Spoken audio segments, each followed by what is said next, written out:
Hello everyone, I hope you are doing very well. तो I hope I am properly audible to everyone.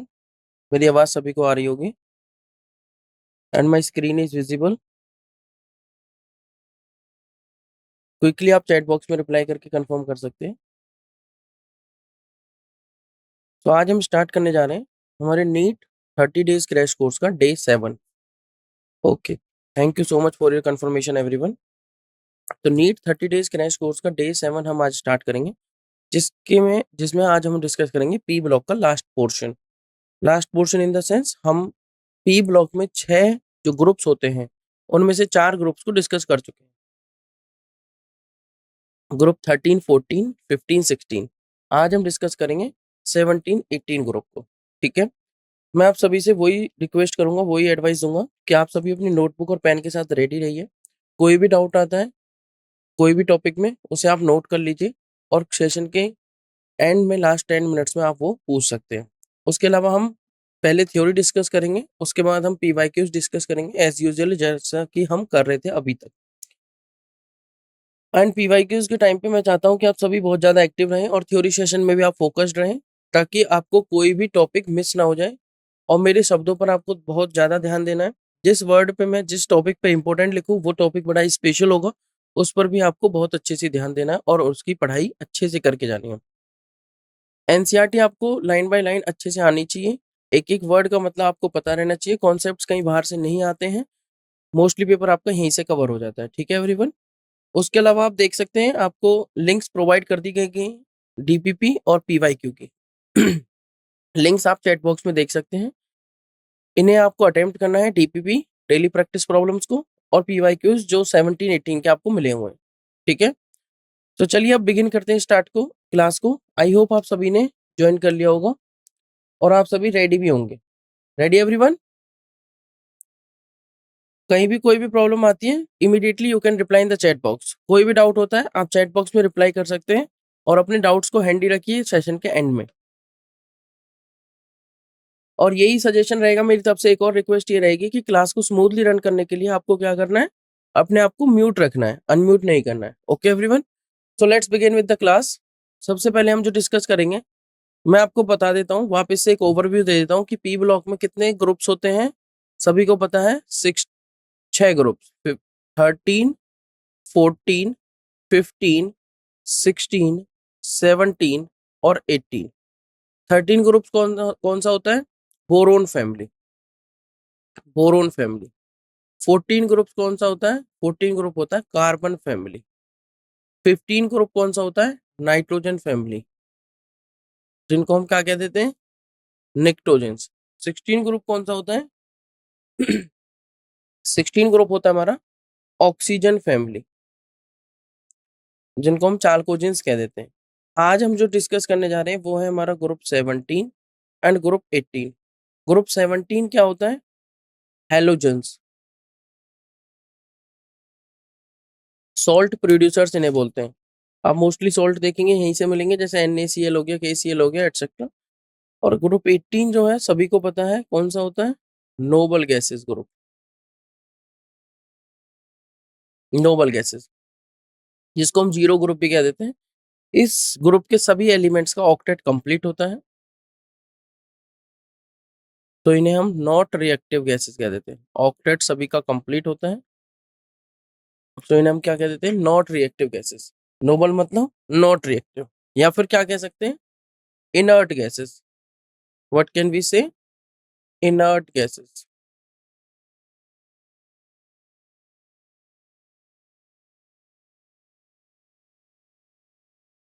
ठीक है everyone, सबसे पहले हम क्या डिस्कस कर रहे हैं? इस पी ब्लॉक के ग्रुप 17 और 18. तो पी ब्लॉक आज हमारा खत्म हो जाएगा. मैं सभी से यही रिक्वेस्ट करूंगा कि आप अपने आप को म्यूट रखिए, अनम्यूट मत करिए, ताकि सेशन स्मूथली चलता रहे, किसी को भी कोई डिस्टरबेंस ना हो. Okay everyone, let's begin. तो पहले हम थ्योरी डिस्कस करेंगे. थ्योरी में हम 17 और 18 के जो भी टॉपिक्स हैं इंपॉर्टेंट वो कवर करेंगे, और फिर हम डिस्कस करेंगे पीवाईक्यूज और कुछ अदर क्वेश्चंस. सबसे पहले देख लेते हैं disclaimer. The images, text and other materials used in a presentation are for educational purposes only. We respect the intellectual property rights of the original creators and owners. If you are the owner and have any concerns or issues, please contact us at sathi@iitk.ac.in and we shall remove the same. Thank you. तो ये रहा group 17 elements. सबसे पहले कहाँ से start करेंगे? Group 17 से, फिर कवर करेंगे हम ग्रुप 18 को। ग्रुप 17 में कौन-कौन से एलिमेंट्स इंक्लूड होते हैं वो आपको पता ही है। इनको हम हैलोजेंस कहते हैं, सॉल्ट प्रोड्यूसर्स मतलब। हैलो मतलब सॉल्ट प्रोड्यूसर्स। इसमें होता है फ्लोरीन, क्लोरीन, ब्रोमीन, आयोडीन और एस्टेनिन। एस्टेनिन जनरली हम नहीं पढ़ते हैं, हम पढ़ते हैं फ्लोरीन, क्लोरीन, ब्रोमीन, आयोडीन। अच्छा, क्विकली आप मुझे सभी रिप्लाई करके बताइए क्विकली। और कौन सा होता है? टेनिसिन। क्विकली ये रिप्लाई करके बताइए कि इसका जनरल इलेक्ट्रॉनिक कॉन्फ़िगरेशन क्या होगा? जैसा कि आप सभी जानते हैं, पी ब्लॉक एलिमेंट्स का जो जनरल इलेक्ट्रॉनिक कॉन्फ़िगरेशन होता है, वो होता है NH2 NP126, जिसमें अगर मैं कहूँ NH2 NP1 वो हमारा ग्रुप 13, अगर मैं कहूँ NH2 NP2 वो हमारा group 14, NH2 NP3 group 15, NH2 NP4 group 16, NH2 NP5 group 17। Very good. और NH2 NP6 group 18। I hope you got this. So group 17 जो है उसमें फ्लोरीन, क्लोरीन, ब्रोमीन, आयोडीन, एस्टेनिन, टेनिसिन ये सभी एलिमेंट्स प्रेजेंट होते हैं। मेनली हम जो पढ़ते हैं वो 4 पढ़ते हैं, फ्लोरीन, क्लोरीन, ब्रोमीन और आयोडीन को। समझने वाली बात ये है कि इसका जो जनरल इलेक्ट्रॉनिक कॉन्फ़िगरेशन है वो है आपका NH2 NP5। अब मैं आपको क्यों बता रहा हूँ ये general electronic configuration group 17 elements का? क्योंकि हम क्या करते हैं, एटॉमिक नंबर याद करते हैं, पूरा-पूरा इलेक्ट्रॉनिक कॉन्फ़िगरेशन लिखते हैं, तो बहुत सारे क्वेश्चंस सिर्फ इस वैलेंस शेल के इलेक्ट्रॉन कॉन्फ़िगरेशन से हो जाते हैं। और अगर हमें जनरल इलेक्ट्रॉनिक कॉन्फ़िगरेशन याद है, तो हम ईज़िली वैलेंस शेल का इलेक्ट्रॉनिक कॉन्फ़िगरेशन लिख सकते हैं। फॉर एग्ज़ाम्पल ये सेकंड पीरियड का एलिमेंट है। अगर ये सेकंड पीरियड का है, तो इसका लास्ट शेल का इलेक्ट्रॉनिक कॉन्फ़िगरेशन होगा 2s2 2p5। ये थर्ड पीरियड का एलिमेंट है, तो इसके लास्ट शेल का हो गया 3s2 3p5। सेम ये फोर्थ पीरियड का है, तो 4s2 4p5 and so on. इस तरीके से आगे चलता रहेगा, ठीक है। समझने वाली बात यह है कि इसके लास्ट शेल में कितने इलेक्ट्रॉन्स हैं? 7। यहाँ पर 7, यहाँ पर 7। इनको कितने और इलेक्ट्रॉन चाहिए 8 करने के लिए? 1 इलेक्ट्रॉन और चाहिए।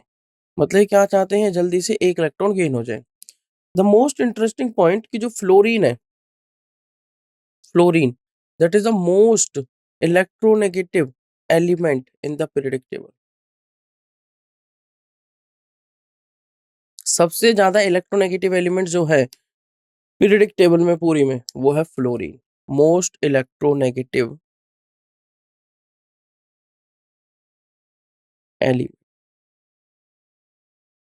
और जो इलेक्ट्रोनेगेटिविटी का ऑर्डर होता है वो सबसे ज्यादा फ्लोरीन, उसके बाद ऑक्सीजन, उसके बाद नाइट्रोजन, उसके बाद और भी चलता है। इसको आप कैसे याद रख सकते हो? फोन, फोन से याद रख सकते हो, ठीक है।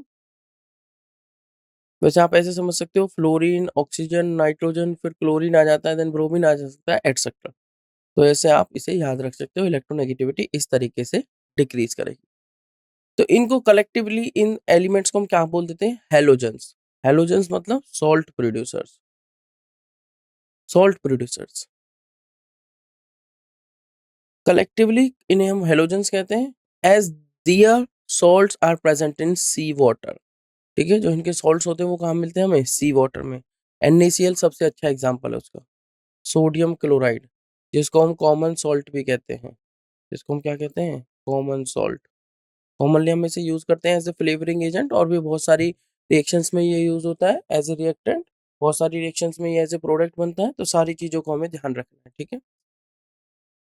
नेक्स्ट आ जाता है जो एस्टेनिन है, वो रेडियो एक्टिव है, आर्टिफिशियली प्रिपेयर किया जाता है एंड अनस्टेबल है। तो एस्टेनिन को तो हम पढ़ते नहीं है, हम जो पढ़ते हैं वो कहाँ पढ़ते हैं?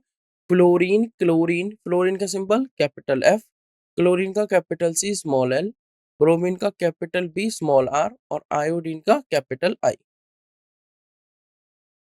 They have a strong tendency, जो हेलोजेंस है उनके अंदर एक टेंडेंसी होती है, जैसा कि मैंने आपको बताया, टू एक्सेप्ट वन इलेक्ट्रॉन। एक इलेक्ट्रॉन को एक्सेप्ट करने की बहुत ही अच्छी टेंडेंसी है, बहुत जल्दी से चाहते हैं कि एक इलेक्ट्रॉन एक्सेप्ट हो जाए, ताकि उनका कॉन्फ़िगरेशन उनसे नेक्स्ट जो एडजेसेंट प्रेजेंट है, कौन, नोबल गैसेस वाला ग्रुप, उनके जैसा हो जाए, उनका कॉन्फ़िगरेशन इनर्ट गैस जैसा हो जाए। सो ये नॉन मेटेलिक बिहेवियर शो करते हैं। नॉन मेटेलिक बिहेवियर का मतलब इलेक्ट्रॉन गेन करने की टेंडेंसी बहुत ज़्यादा है। इलेक्ट्रॉन गेन करने की टेंडेंसी बहुत ज़्यादा है। जो मेटल्स होते हैं उनके अंदर इलेक्ट्रॉन लूज़ करने की, मेटल्स के अंदर इलेक्ट्रॉन लूज़ करने की टेंडेंसी बहुत ज़्यादा रहती है, और नॉन मेटल्स के अंदर इलेक्ट्रॉन गेन करने की टेंडेंसी बहुत ज़्यादा रहती है। मान लीजिए फ्लोरीन है, एक इलेक्ट्रॉन गेन किया, बन गया F नेगेटिव।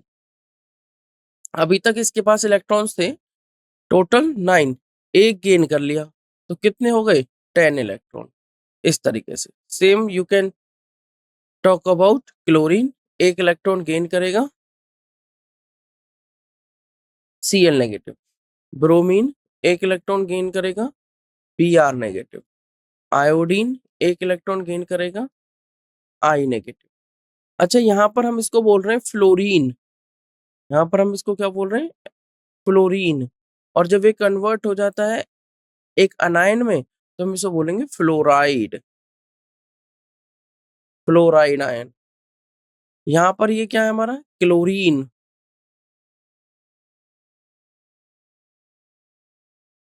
और जब ये कन्वर्ट हो जाएगा तो इसे हम क्या बोलेंगे, क्लोराइड आयन। यहाँ पर ब्रोमाइड आयन।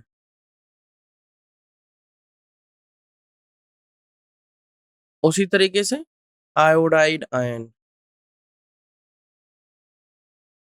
ठीक है, तो इनके अंदर ना स्ट्रॉन्ग टेंडेंसी होती है। इलेक्ट्रोनेगेटिविटी में कहूँ तो अपने रेस्पेक्टिव पीरियड में इनकी सबसे ज्यादा रहेगी। कारण क्या है, इनके अंदर स्ट्रॉन्ग टेंडेंसी है एक इलेक्ट्रॉन एक्सेप्ट करने की, क्योंकि जैसे ही इन्होंने एक इलेक्ट्रॉन एक्सेप्ट किया, मान लीजिए फ्लोरीन की बात करें, तो उसका इलेक्ट्रॉनिक कॉन्फ़िगरेशन जो 2s2 2p5 था, वो 2s2 2p6 हो गया। अब दो कारण हो गए, एक तो ऑक्टेट कंप्लीट हो गया, इनर्ट गैस कॉन्फ़िगरेशन मिल गया, और इनर्ट गैस कॉन्फ़िगरेशन मिलने का मतलब है, अगर 2p को ही ड्रॉ करूं, तो इनके अंदर जो 6 इलेक्ट्रॉन है वो कंप्लीटली पेयर्ड अप हो चुके हैं। कोई भी इलेक्ट्रॉन सिंगल ऑक्यूपाइड नहीं है, वो सारे डबली ऑक्यूपाइड हो चुके हैं। इसलिए बहुत ज्यादा स्टेबल हो चुका है due to more exchange energy,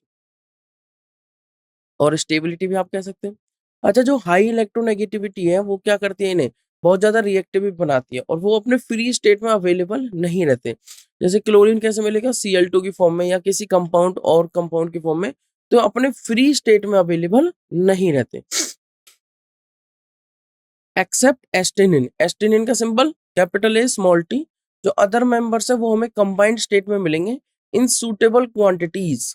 ऐसा नहीं कि बहुत कम क्वांटिटी में, सूटेबल क्वांटिटीज में है, नेचर में है, बट फ्री स्टेट में नहीं है। कौन सी स्टेट में, कंबाइंड स्टेट में। ये वर्ड देखो ध्यान से रखना, इंपॉर्टेंट है यहाँ से दो बातें, कि कौन सी स्टेट में मिलते हैं, कंबाइंड स्टेट में मिलते हैं, फ्री स्टेट में नहीं मिलते हैं। अब इनका इलेक्ट्रॉनिक कॉन्फ़िगरेशन और बाकी चीजें देख लेते हैं जो मैंने आपको बताई थी अभी।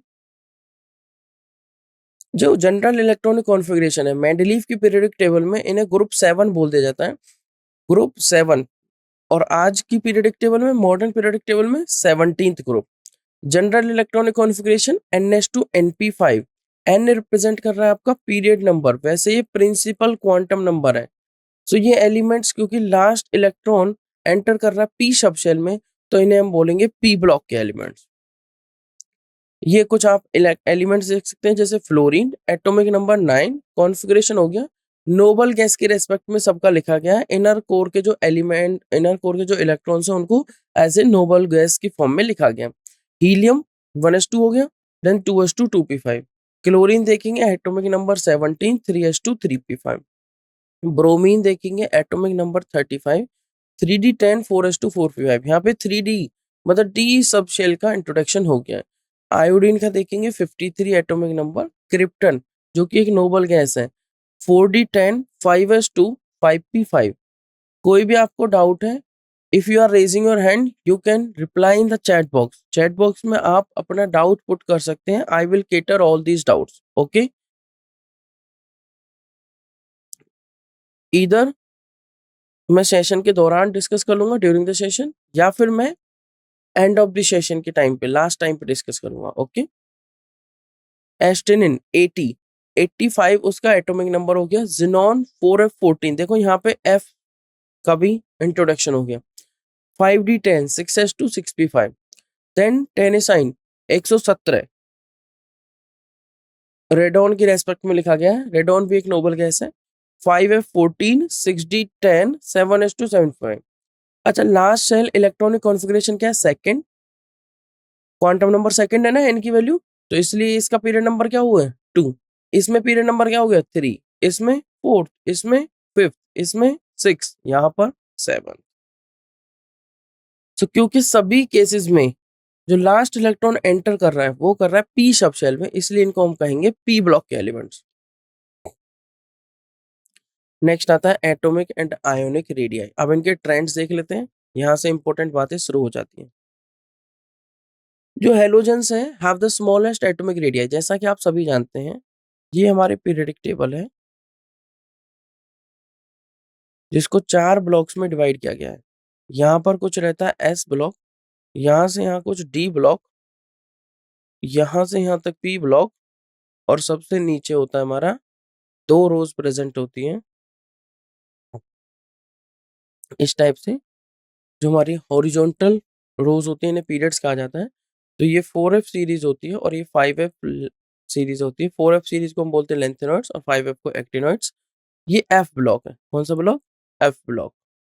समझने वाली बात यह है कि यहाँ पर ग्रुप 1 टू, यहाँ पर ग्रुप 3 से लेके 12, यहाँ पर 13 टू 18 प्रेजेंट होते हैं, और आज हम डिस्कस कर रहे हैं 17 और 18 को। अब आप किसी भी एलिमेंट को ले लीजिए, किसी भी एलिमेंट को, मान लीजिए हाइड्रोजन और हीलियम के बाद हम यहाँ से देखते हैं फ्लोरीन है। यहाँ पर फ्लोरीन के बाद chlorine, then bromine, then iodine, then astatine, then tennessine. मैं कह रहा हूँ अपने पीरियड में आप देखेंगे हेलोजन से जस्ट पहले यही आ रहे हैं, अपने पीरियड में जस्ट पहले ये हैं, अपने पीरियड में जस्ट पहले ये हैं, देन ये। तो समझने वाली बात ये हुई कि जब आप लेफ्ट टू राइट मूव करते हैं, ध्यान से समझिएगा, जब आप लेफ्ट टू राइट मूव करते हैं तो जेड इफेक्टिव इंक्रीज होता है। जेड इफेक्टिव इंक्रीज होता है तो साइज डिक्रीज होता है। साइज डिक्रीज होता है तो आयनाइजेशन एंथैल्पी इंक्रीज होगी। उसका रीजन है क्योंकि इलेक्ट्रॉन, जो लास्ट शेल के इलेक्ट्रॉन है जिनको हम रिलीज कराना चाहते हैं एनर्जी प्रोवाइड करके, उन पर होल्ड न्यूक्लियस का इंक्रीज हो गया। अगर आयनाइजेशन एंथैल्पी इंक्रीज कर रही है तो होगा क्या? मेटेलिक करैक्टर डिक्रीज करेगा। मेटेलिक करैक्टर डिक्रीज करेगा, और जो आपका नॉन मेटेलिक करैक्टर है वो इंक्रीज करेगा। ये मैं लेफ्ट टू राइट की मूवमेंट बता रहा हूँ। नॉन मेटेलिक करैक्टर इंक्रीज करेगा। अगर मेटेलिक करैक्टर डिक्रीज कर रहा है, नॉन मेटेलिक करैक्टर इंक्रीज कर रहा है, इसका मतलब ये हुआ इलेक्ट्रॉन को लेने की टेंडेंसी इंक्रीज हो रही है और इलेक्ट्रॉन डोनेशन या लूज करने की टेंडेंसी डिक्रीज हो रही है। इसका मतलब ये हुआ इलेक्ट्रोनेगेटिविटी भी क्या हो रही है? इंक्रीज हो रही है। और fluorine is the most electronegative element in the periodic table. Fluorine is the most electronegative element in the periodic table. तो आप क्या देखेंगे? Halogens have the smallest atomic radii in their respective period. उसका reason क्या है? Due to maximum Z effective, due to maximum effective nuclear charge. Effective nuclear charge जो कि Z मतलब ओवरऑल या total nuclear charge minus screening constant sigma calculate करके निकाला जाता है। इस फॉर्मूले पर हमें ज्यादा ध्यान नहीं देना है, बट जो इंपॉर्टेंट बात है वो ये है, जो सिग्मा है वो स्क्रीनिंग कांस्टेंट या शील्डिंग कांस्टेंट है, क्योंकि स्क्रीनिंग कांस्टेंट या शील्डिंग कांस्टेंट, जो लास्ट सेल के इलेक्ट्रॉन्स हैं वहां तक जब हम लेफ्ट टू राइट मूव कर रहे हैं तो हो क्या रहा है, क्योंकि इलेक्ट्रॉन बार बार एक ही शेल में, अगर मैं एक एग्जांपल लूं boron, carbon, nitrogen, oxygen, fluorine, तो आप अगर मैं नॉर्मल इलेक्ट्रॉनिक कॉन्फ़िगरेशन की भी बात कर लेता हूं, जो हम NLM, N principal quantum number, L azimuthal quantum number, ML magnetic quantum number और MS स्पिन क्वांटम नंबर, इसकी टर्म में बात ना करके सिंपल आपके KLMN की टर्म में बात कर लेते हो, मतलब सेल्स की टर्म में या ऑर्बिट्स की टर्म में। तो इसका एटॉमिक नंबर कितना होता है? 5, इसका 6, 7, 8 और 9। तो इसमें 2 और 3 इलेक्ट्रॉन्स कितने प्रेजेंट है? 2 और 3। यहाँ पर 2 और 4, 2 और 5, 2 और 6, 2 और 7। अच्छा कौन सी शेल? के, ये एल, के एल, के एल, के एल, के एल, ऐसे समझिए। ये न्यूक्लियस, ये मान लीजिए के सब शेल, और यहाँ पर कितने इलेक्ट्रॉन? 2 इलेक्ट्रॉन। फिर आ गया हमारा कौन? एल। एल में कितने इलेक्ट्रॉन है? क्विकली देखिए। बोरोन के केस में 3 इलेक्ट्रॉन है। अगर मैं बोरोन की बात करूं तो बोरोन के केस में यहाँ पे 3 इलेक्ट्रॉन है। एक इलेक्ट्रॉन, दूसरा इलेक्ट्रॉन, तीसरा इलेक्ट्रॉन। यहाँ पर टोटल पॉजिटिव कितना है? न्यूक्लियस प्रोटॉन कितने? 5। अब 5 इलेक्ट्रॉन का होल्ड, 5 प्रोटॉन का होल्ड 5 इलेक्ट्रॉन पर है, और मैं कहूँ लास्ट शेल में 3 इलेक्ट्रॉन पर है। बट जैसे ही यहाँ पर हुआ क्या, अब मान लीजिए डिस्टेंस कुछ भी है एक्स, अब कार्बन की तरफ मूव करे तो 1 इलेक्ट्रॉन इंक्रीज हो गया, यहाँ भी चार्ज इंक्रीज हो गया, 6 हो गया। अब 6 का होल्ड 4 पर है, बट शेल अभी भी वही है। फिर और इंक्रीज हो जाएगा, 5 हो जाएंगे, फिर 6 हो जाएंगे, फिर 7 हो जाएंगे। तो हो क्या रहा है? पॉजिटिव चार्ज भी बढ़ रहा है, इलेक्ट्रॉन्स भी बढ़ रहे हैं, तो मतलब चार्ज तो दोनों तरफ ही बढ़ रहा है, बट डिस्टेंस उतना ही है। डिस्टेंस अगर यहाँ से यहाँ है तो यही है। तो इसका मतलब ये हुआ, अगर चार्ज बढ़ रहा है, ध्यान से समझिएगा, अगर चार्ज बढ़ रहा है तो इसका मतलब इलेक्ट्रॉन्स पर न्यूक्लियस का होल्ड इंक्रीज होता जा रहा है। और अगर होल्ड इंक्रीज होता जा रहा है, और आप ये भी कहेंगे electrostatic force of attraction increase होता जा रहा है, तो ये लास्ट शेल को पुल करके अपनी तरफ लेके आएगा। मतलब जो डिस्टेंस x था, अब वो कुछ y बन जाएगा। मान लीजिए x यहां तक था और वो y हो गया। y क्या हुआ? डेफिनेटली डिस्टेंस कम होगा x से। x डिस्टेंस ज्यादा होगा, y डिस्टेंस कम होगा। इसका मतलब ये हुआ, जब आप लेफ्ट टू राइट मूव कर रहे हैं तो हुआ क्या? लेफ्ट टू राइट मूव करने पर इफेक्टिव न्यूक्लियर चार्ज बढ़ता जा रहा है। इस न्यूक्लियस का जो होल्ड है लास्ट शेल के इलेक्ट्रॉन्स में, वो इंक्रीज होता जा रहा है। और उसने, क्योंकि साइज कम होता जा रहा है, जिस वजह से क्या किया? अच्छे से पकड़ बना रखी है। मतलब अगर कोई इलेक्ट्रॉन आएगा तो ये न्यूक्लियस उसको और अच्छे से अट्रैक्ट करेगा। इसीलिए जो हैलोजन है अपने रेस्पेक्टिव पीरियड में ज्यादा इलेक्ट्रोनेगेटिव होते हैं। आई होप आपको ये बातें समझ में आई होंगी। नेक्स्ट आयनाइजेशन एंथैल्पी आता है। जैसा कि अभी मैंने आपको ट्रेंड समझाया, अगर आप लेफ्ट टू राइट मूव करते हैं तो आपकी आयनिक रेडियाई और एटॉमिक रेडियाई क्या करती हैं? डिक्रीज करती हैं। और इसी वजह से यहाँ पर लाइन लिखी हुई है कि halogens have the smallest atomic radii in their respective period. उसका रीजन क्या होता है? Due to maximum effective nuclear charge. अगर आपका रेडियस छोटा है, अब क्विकली मुझे रिप्लाई करके बताइए सभी। एक ये न्यूक्लियस है और यहाँ पर लास्ट शेल का इलेक्ट्रॉन है। कितने इलेक्ट्रॉन है मान लीजिए? एक नंबर ऑफ इलेक्ट्रॉन्स को मैंने ग्रुप की फॉर्म में दिखा दिया इस तरीके से, और ये कुछ 10 यूनिट के डिस्टेंस पे। फिर एक न्यूक्लियस है, यहाँ पर ही लास्ट सेल के इलेक्ट्रॉन्स हैं, बट अब की बार ये 10 ना होके 5 यूनिट के डिस्टेंस पे है। तो आप मुझे बताइए, मैं एनर्जी प्रोवाइड कर रहा हूँ, मैंने एनर्जी प्रोवाइड करी, और जो ये मैंने एनर्जी दी, और ये इस केस में भी दी, तो किस केस में इलेक्ट्रॉन को निकालना ईजी होगा? किस केस में इलेक्ट्रॉन को निकालना ईजी होगा? किस केस में? डिस्टेंस कम वाले केस में या डिस्टेंस ज्यादा वाले केस में? ए और बी बोल देता हूँ, ये बी वाला केस हो गया, ए केस हो गया। डेफिनेटली आप देखेंगे केस ए में क्या हो रहा है। केस ए में क्या, आप मुझे बताइए, इलेक्ट्रॉन निकालना इजी किस केस में होगा? ध्यान से समझिए, इलेक्ट्रॉन निकालना इजी किस केस में होगा? यहाँ पर डिस्टेंस ज्यादा है और यहाँ पर डिस्टेंस क्या है? कम है। मोर डिस्टेंस और लेस डिस्टेंस। डिस्टेंस ज्यादा, आप मैग्नेट से समझिए, दो मैग्नेट्स अगर दूर दूर प्रेजेंट है, एक मैग्नेट यहाँ पर और एक मैग्नेट यहाँ पर है, कई बार तो उनके बीच में कोई भी फोर्स नहीं लगा रहता, राइट? बट जैसे आप उन्हें क्लोज लाते हैं, अब वो डिपेंड करता है उनके कौन से पोल एक दूसरे के सामने आ रहे हैं, एक दूसरे से इंटरेक्ट कर रहे हैं। अगर नॉर्थ नॉर्थ या साउथ साउथ इंटरेक्ट कर रहे हैं तो ये मैग्नेट जैसे आप इसके क्लोज लाते रहोगे इसको भगा देगी। तो मतलब इनका जो फोर्स आता है, जो फोर्स लगना स्टार्ट होता है, वो कब स्टार्ट होता है? एक पर्टिकुलर डिस्टेंस में आने के बाद। तो समझने वाली यह बात यह है कि बी के इलेक्ट्रॉन्स पर होल्ड न्यूक्लियस का अच्छा होगा क्योंकि डिस्टेंस कम है, तो गुड होल्ड, गुड होल्ड, अच्छा इलेक्ट्रोस्टैटिक फोर्स ऑफ अट्रैक्शन है। अगर अच्छा इलेक्ट्रोस्टैटिक फोर्स ऑफ अट्रैक्शन है तो इसका मतलब यहां से इलेक्ट्रॉन को रिमूव करने के लिए ज्यादा एनर्जी देनी होगी। बट अगर वहीं पर आप केस ए की बात करें तो केस ए में आप देखेंगे hold not good compare to B, as in B. तो होगा क्या, होल्ड उतना अच्छा नहीं है। तो यहाँ पर इलेक्ट्रॉन टाइटली बाउंडेड नहीं है, या मैं कहूँ इलेक्ट्रॉन टाइटली होल्ड नहीं है, तो कम एनर्जी देके भी आप इलेक्ट्रॉन को रिमूव कर सकते हैं।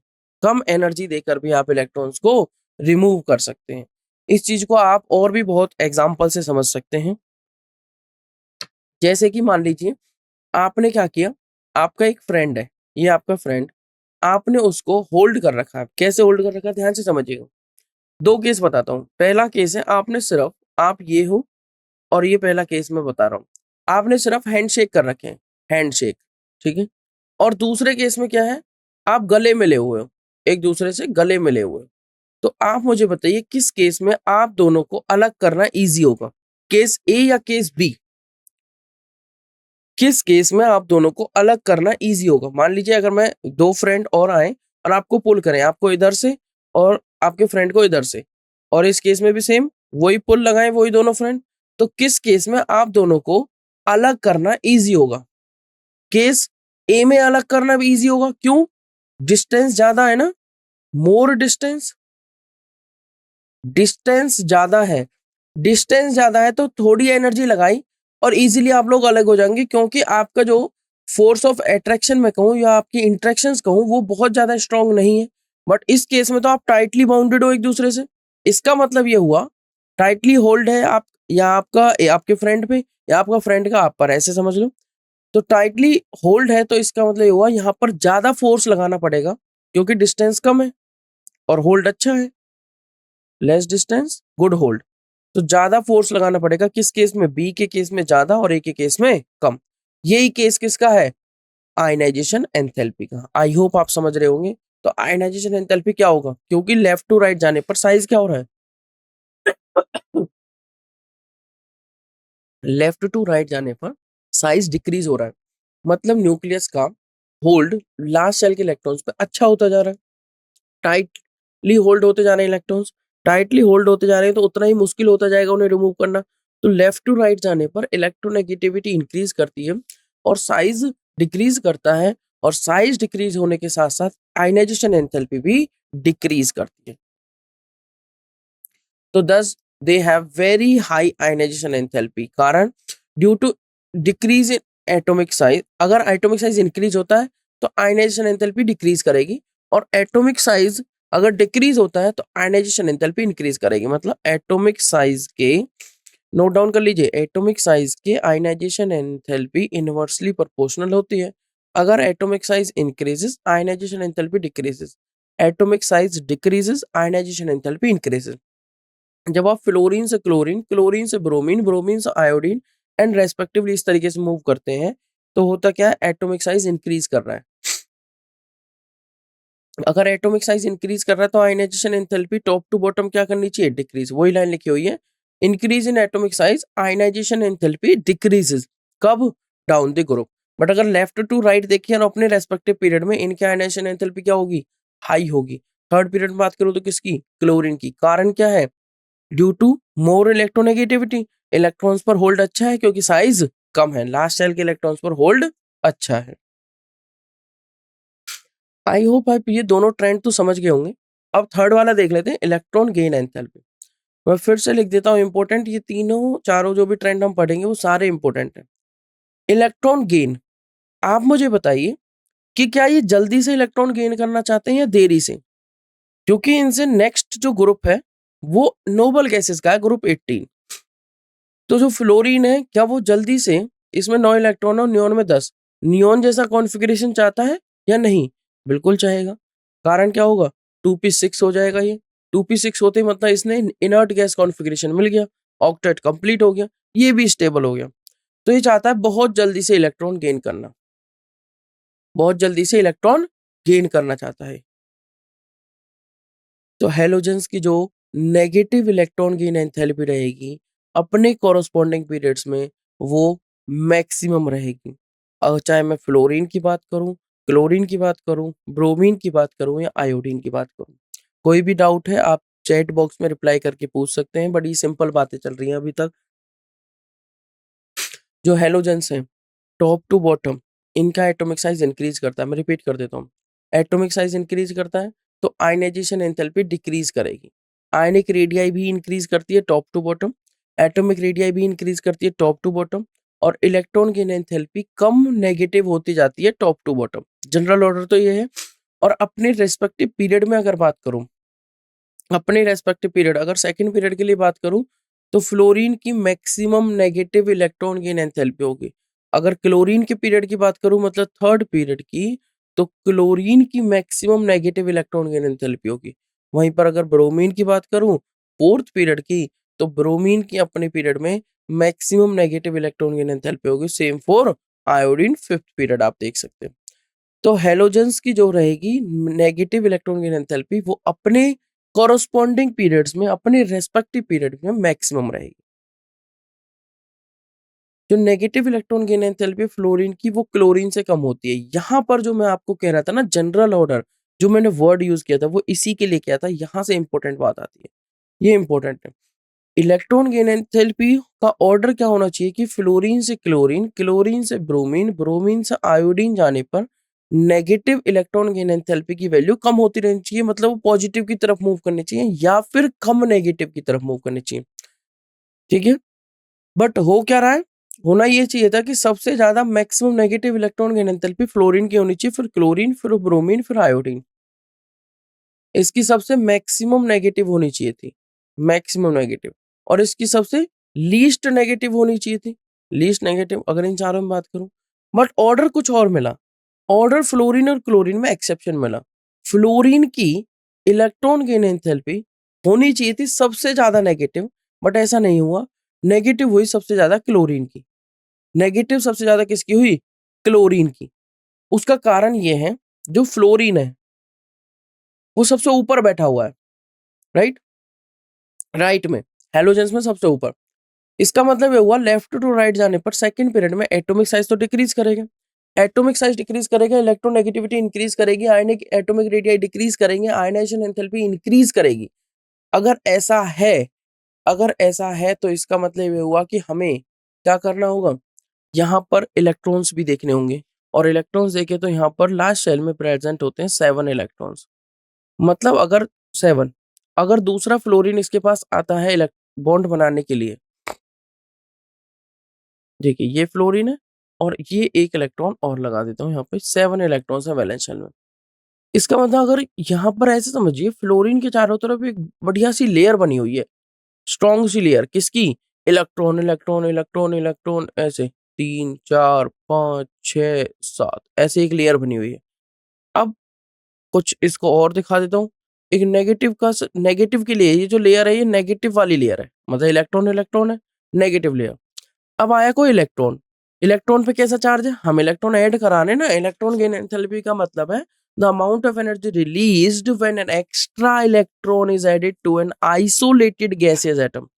अब हम इस पे कोई इलेक्ट्रॉन ऐड कराना चाहते हैं, इलेक्ट्रॉन ऐड कराना चाहते हैं, तो इलेक्ट्रॉन पर कैसा चार्ज है, पॉजिटिव नहीं, कैसा चार्ज है, क्विकली बताइए, नेगेटिव चार्ज। अब नेगेटिव और इधर भी क्या है, नेगेटिव, क्या करेंगे, रिपेल, रिपेल, बहुत अच्छे से रिपल्शन होगा यहाँ पे।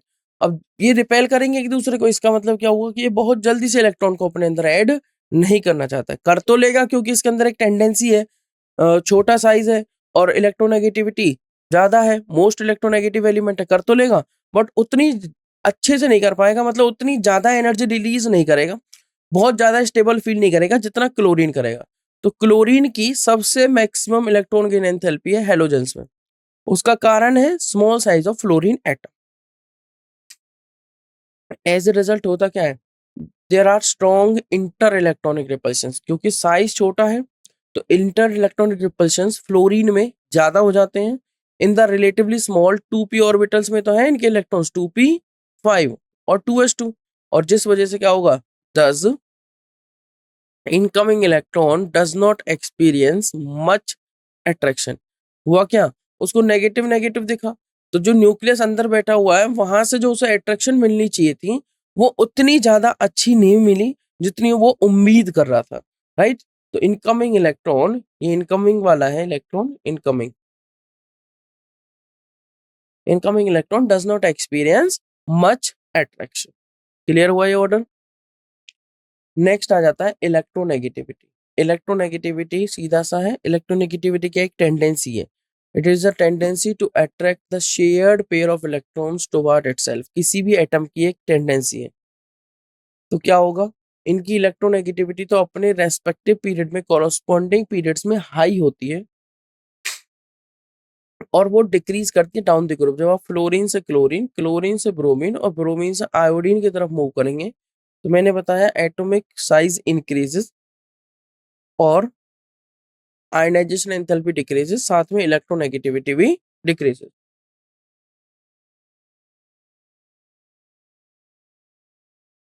जो फ्लोरीन है वो मोस्ट इलेक्ट्रोनेगेटिव एलिमेंट है पूरे पीरियोडिक टेबल के अंदर। ये सारी बातें मैं आपको बता चुका हूँ। अब आ जाता है फिजिकल प्रॉपर्टीज, इंपॉर्टेंट है। सॉल्युबिलिटी की अगर बात करें, जो ब्रोमीन है Br और आयोडीन है जो I, वो स्प्रिंगली सॉल्युबल होते हैं वाटर में, जबकि फ्लोरीन और क्लोरीन F और Cl react with water. Fluorine chlorine तो रिएक्ट कर लेते हैं वाटर के साथ, बट ब्रोमीन और आयोडीन बहुत ज्यादा सॉल्युबल नहीं होते, स्प्रिंगली सॉल्युबल होते हैं, कम सॉल्युबल होते हैं, पार्शियल सॉल्युबल होते हैं। बॉन्ड डिसोसिएशन एनर्जी देखो, नीट 2016 में क्वेश्चन आया हुआ है, इंपॉर्टेंट है। जैसा कि मैंने बताया, बॉन्ड डिसोसिएशन एनर्जी मतलब इनके बीच का जो बॉन्ड है उसको तोड़ने के लिए दी जाने वाली एनर्जी। अब बॉन्ड हो सकता है फ्लोरीन फ्लोरीन का, क्लोरीन क्लोरीन का, ब्रोमीन ब्रोमीन का और आयोडीन आयोडीन का। अब मैं इसका थोड़ा विजुअल प्रेजेंटेशन देता हूँ आपको। कुछ बॉन्ड इस तरीके से बनाते हैं, ये हमारा फ्लोरीन फ्लोरीन का बॉन्ड, फिर क्लोरीन का बॉन्ड थोड़ा सा बड़ा हो जाएगा क्योंकि साइज इंक्रीज हो गया, टॉप टू बॉटम जाने पर इलेक्ट्रोनेगेटिविटी कम हो गई, साइज इंक्रीज हो गया, एटॉमिक रेडियाई इंक्रीज हो गई। ब्रोमीन का अगर बनाऊं तो ये हो जाएगा और आयोडीन का कुछ ये हो जाएगा। ये विजुअल सी रिप्रेजेंटेशन आपको समझ में आ गई होगी किस तरीके से टॉप टू बॉटम जाने पर बॉन्ड लेंथ इंक्रीज कर रही है। बट बात हो रही है बॉन्ड डिसोसिएशन एनर्जी। आपको पता है शॉर्टर बॉन्ड्स को ब्रेक करना, क्योंकि उनके बीच में ओवरलैपिंग अच्छी है, अच्छे से वो बॉन्डेड है, उनको ब्रेक करना थोड़ा मुश्किल होता है। जो लेंथियर बॉन्ड होते हैं, जिनकी लेंथ जितनी ज्यादा, बॉन्ड लेंथ जितनी ज्यादा, बॉन्ड डिसोसिएशन एनर्जी उतनी ही कम। मतलब जो BDE है उसकी वैल्यू उतनी ही कम। अब अंदाजा तो ये कहता है और जनरल ऑर्डर ये कहता है कि फ्लोरीन फ्लोरीन की बॉन्ड डिसोसिएशन एनर्जी सबसे ज्यादा, फिर क्लोरीन क्लोरीन, फिर ब्रोमीन ब्रोमीन और फिर आता है आपका आयोडीन आयोडीन। ऐसा कुछ ऑर्डर होना चाहिए था, डिक्रीजिंग ऑर्डर, बट ऐसा नहीं होता है। क्या ऑर्डर एक्सपेक्ट कर रहे हैं? अभी हमने पढ़ा, किसके बारे में पढ़ा था हमने? Inter electronic repulsion. किसके केस में? फ्लोरीन के केस में। जिस वजह से जो इलेक्ट्रॉन गेन एंथैल्पी है, आने वाले इलेक्ट्रॉन को ऐड करते टाइम जो एनर्जी रिलीज होनी है वो क्लोरीन की ज्यादा है, मैक्सिमम नेगेटिव है फ्लोरीन के कंपैरिजन में। तो वो तो आप इजीली समझ ही सकते हैं। अब देखिए यहां पर भी वही केस आता है, inter electronic repulsion. Inter electronic repulsion या मैं सिंपली कहूं इलेक्ट्रॉनिक रिपल्शन। इलेक्ट्रॉनिक रिपल्शन होने की वजह से होता क्या है, फ्लोरीन का बॉन्ड वीक हो जाता है क्लोरीन के कंपैरिजन में। अगर फ्लोरीन का बॉन्ड वीक है क्लोरीन से तो जल्दी ब्रेक डाउन हो जाएगा। तो मैं जो ऑर्डर एक्सपेक्ट कर रहा था वो ये कर रहा था, बट मुझे जो मिला वो क्या मिला कि फ्लोरीन फ्लोरीन की जो बॉन्ड डिसोसिएशन एनर्जी है उससे ज्यादा है क्लोरीन क्लोरीन की, और फिर तो डिक्रीज ही होगी। क्लोरीन क्लोरीन की सबसे ज्यादा हो गई Br और फिर हो गई आपकी I और I। इसको डेटा के अकॉर्डिंग देख लेते हैं, 2016 में क्वेश्चन आया, ध्यान रखिए। फ्लोरीन फ्लोरीन की अगर बॉन्ड डिसोसिएशन एनर्जी की बात करूं तो 158.8 होती है अप्रोक्स। वहीं क्लोरीन क्लोरीन की 242.6 हो गई। तो फ्लोरीन फ्लोरीन से ज्यादा हो गई इसकी, और बहुत ज्यादा, लगभग 90। और क्लोरीन क्लोरीन की ज्यादा है ब्रोमीन ब्रोमीन से, और ब्रोमीन ब्रोमीन की ज्यादा है आयोडीन आयोडीन से। अब समझिए ध्यान से, देखो फ्लोरीन और आयोडीन की अप्रोक्स सेम हो चुकी है, 158.8 और 151.1। मतलब इतनी कम हो जाती है due to repulsions, due to hindrance, sterically crowded electronic repulsions. Sterically किससे क्राउडेड है? इलेक्ट्रॉन से।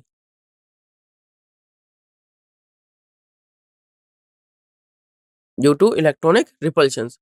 तो एक्सपेक्टेशन ये थी कि फ्लोरीन की ज्यादा होनी चाहिए थी, फिर क्लोरीन, फिर ब्रोमीन, फिर आयोडीन, बट जो करेक्ट मिला, वो फ्लोरीन की क्या हुई, कम, क्लोरीन की सबसे ज्यादा, फिर कम होना स्टार्ट हो गया ब्रोमीन, देन आयोडीन।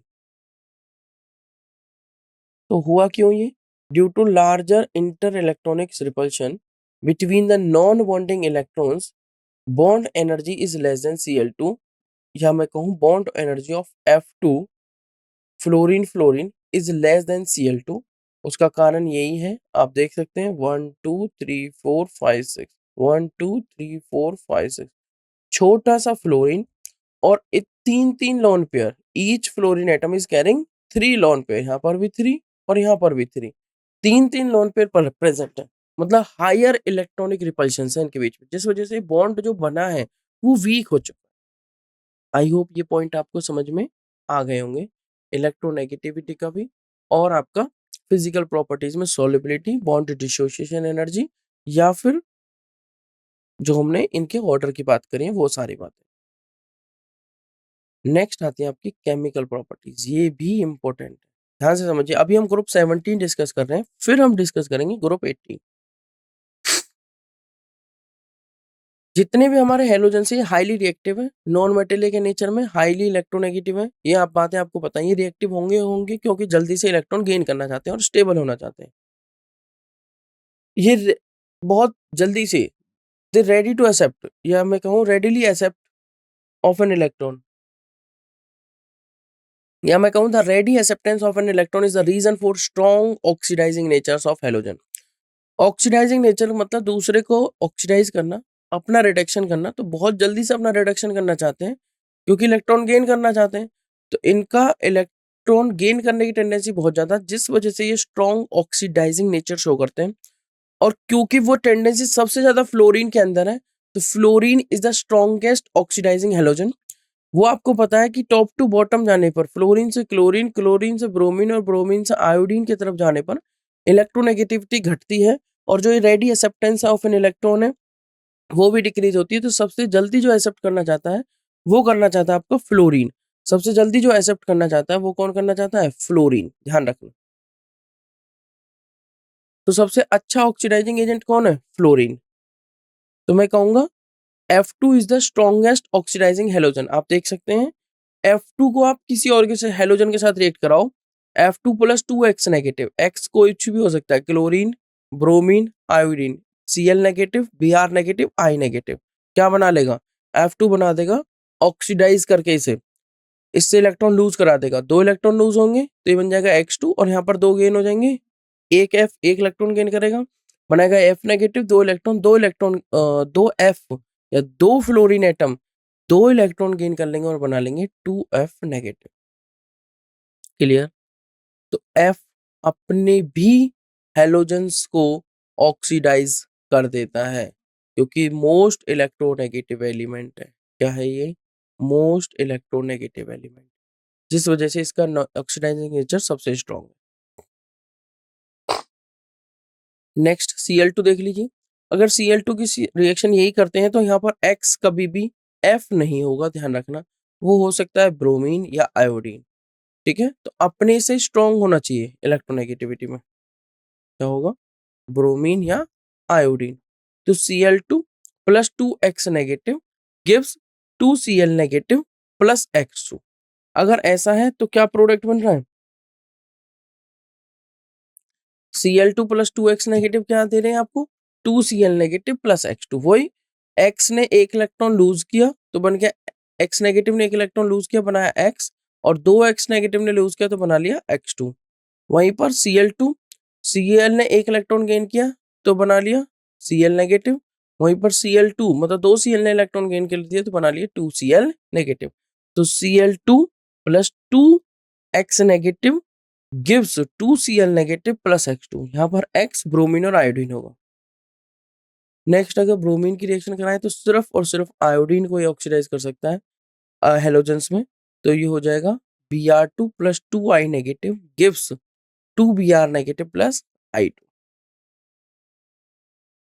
इस केस में जो यहाँ I लिखा है मैंने, अगर वहां पे मैं फ्लोरीन या क्लोरीन लिखता तो वो रिएक्शन पॉसिबल नहीं होती। ध्यान रखना, क्वेश्चन पूछा जा सकता है कि इनमें से कौन सी रिएक्शन पॉसिबल है कौन सी नहीं है, और यहाँ पर हेलोजन अपना ऑक्सीडाइजिंग नेचर शो कर रहे हैं, तो आप इस तरीके से आइडिया लगा सकते हैं। नेक्स्ट आ जाता है 2F2 प्लस 2H2O वाटर के साथ। वाटर में ऑक्सीजन इलेक्ट्रोनेगेटिव है। अब होगा क्या, fluorine is the most electronegative element, तो मैं कहूँ स्ट्रॉन्ग ऑक्सीडाइजिंग एजेंट है। स्ट्रॉन्ग ऑक्सीडाइजिंग एजेंट है तो फ्लोरीन ऑक्सीजन से ज्यादा इलेक्ट्रोनेगेटिव है। सेकंड नंबर पे तो ऑक्सीजन ही आता है, तो होगा क्या, फ्लोरीन ज्यादा इलेक्ट्रोनेगेटिव है तो ऑक्सीजन को ऑक्सीडाइज कर देगा। जो यहाँ पर O2 नेगेटिव के प्रेजेंट में है वो O2 बन जाएगा। क्या बन जाएगा, O2। और जो इलेक्ट्रॉन लूज हुए हैं वो यहाँ पर क्या बन जाएंगे, 4F नेगेटिव। चार फ्लोरीन ने, तो भाई एक ऑक्सीजन ने दो इलेक्ट्रॉन लूज किए तो दो ऑक्सीजन ने चार लूज किए होंगे, मतलब चार फ्लोरीन गेन करेंगे उनको फिर। तो ये बन जाएगा 2F2 plus 2H2O liquid gives 4H positive aqueous plus 4F negative aqueous plus O2। Easy थी एकदम रिएक्शन। मैं समझा देता हूँ थोड़ा ब्रेक डाउन करके इसको। ये मेरे हुए 2F2, उसके बाद ये क्या हमारा H2O। अब मैंने कितने H2O ले रखे हैं, 2H2O बैलेंसिंग के लिए। वैसे एक H2O में होते हैं 2H पॉजिटिव और O2 नेगेटिव। अब ऑक्सीजन और यहाँ पर है क्या, फ्लोरीन। फ्लोरीन ज्यादा स्ट्रॉन्ग ऑक्सीडाइजिंग एजेंट है O2 से, तो एक ऑक्सीजन दो इलेक्ट्रॉन लूज कर देगा और बना लेगा O। तो कितने ऑक्सीजन चाहिए, दो ऑक्सीजन। दो ऑक्सीजन ने चार इलेक्ट्रॉन लूज कर दिए। कितने लूज कर दिए, चार। और क्या बना लिया, दो ऑक्सीजन ने चार इलेक्ट्रॉन लूज करके O2, ये बन गया O2। तो दो ऑक्सीजन ने चार इलेक्ट्रॉन लूज किए, तो कितने फ्लोरीन चाहिए हमें, चार फ्लोरीन चाहिए इसलिए। ठीक है, तो 2F2 प्लस 2H2O लिक्विड क्या देगा आपको, 4H positive aqueous plus 4F negative aqueous plus O2 gas. Next आ जाती है रिएक्शन X2। अगर कोई और हेलोजन लेता हूं प्लस H2O लिक्विड, तो क्या होगा, HX बनाएगा, H positive X negative plus HOX बनाएगा। वहां पर X जो होगा ध्यान रखना वो क्लोरीन हो सकता है या ब्रोमीन हो सकता है, क्लोरीन या ब्रोमीन। X2 प्लस H2O क्या होगा, HX एक्वस प्लस HOCl बन सकता है या HOBr बन सकता है। HCl बनेगा, HBr बनेगा, या फिर HOCl प्लस HOBr। आई नेगेटिव अगर मैंने कराया तो 4I negative plus 4H positive plus O2, ये देगा 2I2 प्लस 2H2O। ये रिएक्शन नॉन स्पॉन्टेनियस है, मतलब खुद से नहीं होगी।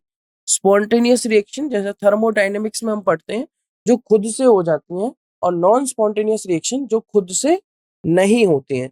जो रिएक्शन खुद से हो जाती है without the help of any external agency, उन्हें हम कहेंगे स्पॉन्टेनियस। और जो रिएक्शन किसी एक्सटर्नल एजेंसी की हेल्प से होती हैं उन्हें हम कहेंगे नॉन स्पॉन्टेनियस। तो क्या हुआ इसका आंसर, नॉन स्पॉन्टेनियस है ये reaction. 4I negative plus 4H positive plus O2, ये क्या दे रहा है हमें, 2I2 प्लस 2H2O। ध्यान रखना 4I नेगेटिव क्या है, एक्वस है। 4H पॉजिटिव क्या है, एक्वस है। O2 क्या है, गैस है। 2I2 क्या है, सॉलिड है। और 2H2O क्या है, लिक्विड है। रिएक्शन नॉन स्पॉन्टेनियस है, do not occur, do not occur by itself, ऐसे समझ सकते हो, खुद से नहीं होगी, without the help of, without the help of any external agency, without the help of any external agency। ठीक है, चलिए नेक्स्ट पॉइंट देख लेते हैं हम, एनोमलस बिहेवियर ऑफ फ्लोरीन। ये तो हमें सभी में देखा है, जितने भी हमने पी ब्लॉक में ग्रुप्स कवर करे हैं वो सभी में देखा हुआ है। इंपॉर्टेंट बात है, एनोमलस बिहेवियर का मतलब है सेकंड पीरियड के जो एलिमेंट्स हैं सेकंड पीरियड के, वो यूनिक बिहेवियर शो करते हैं। कारण क्या है, कुछ छोटे छोटे से कारण है, आपको पता ही है। पहला कारण आपको पता है स्मॉल साइज होता है। अच्छा, फ्लोरीन डेफिनेटली स्मॉल साइज आप सभी को पता है। दूसरा कारण क्या होता है, सेकंड पीरियड में 2D नहीं आ पाता, मतलब डी ऑर्बिटल एब्सेंस है, डी सबसेल नहीं है इसके अंदर।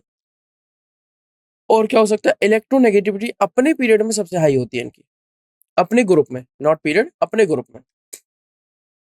और फ्लोरीन की जो इलेक्ट्रोनेगेटिविटी है वो पूरी पीरियडिक टेबल में सबसे हाई है। तो एनोमलस बिहेवियर ऑफ फ्लोरीन कैसे समझेंगे, the anomalous behaviour of fluorine is due to its small size, ठीक है, हाईएस्ट इलेक्ट्रोनेगेटिविटी और low F F bond dissociation enthalpy. कारण low F F bond dissociation enthalpy इसीलिए है क्योंकि हाई इलेक्ट्रॉनिक रिपल्शन है, higher inter electronic repulsion, inter electronic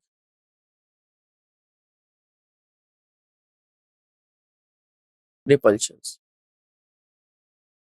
अगर inter electronic repulsion ज्यादा है तो क्या होगा, बॉन्ड डिसोसिएशन एनर्जी कम हो जाएगी और उसी वजह से जो फ्लोरीन है वो इलेक्ट्रॉन को भी उतनी अच्छे से एक्सेप्ट नहीं कर पाता, ये मैं कहूँ इलेक्ट्रॉन एक्सेप्ट करने के बाद उतना ज्यादा स्टेबल नहीं हो पाता, तभी उसकी electron gain enthalpy maximum negative नहीं है, क्योंकि मैक्सिमम नेगेटिव नेगेटिव जो इलेक्ट्रॉन गेन एंथैल्पी वो फ्लोरीन की नहीं है, वो किसकी है, क्लोरीन की। किसकी है, क्लोरीन की, ठीक है। तो हम जो एक्सपेक्ट कर रहे थे वो फ्लोरीन की ज्यादा होनी चाहिए और क्लोरीन की कम होनी चाहिए, जबकि हमें क्या मिला, फ्लोरीन की, हम जो एक्सपेक्ट कर रहे थे फ्लोरीन की ज्यादा होनी चाहिए, क्लोरीन की कम होनी चाहिए, बट हमें जो मिला एग्जैक्टली वो मिला, क्लोरीन की ज्यादा मिली और फ्लोरीन की कम मिली due to higher inter electronic repulsions.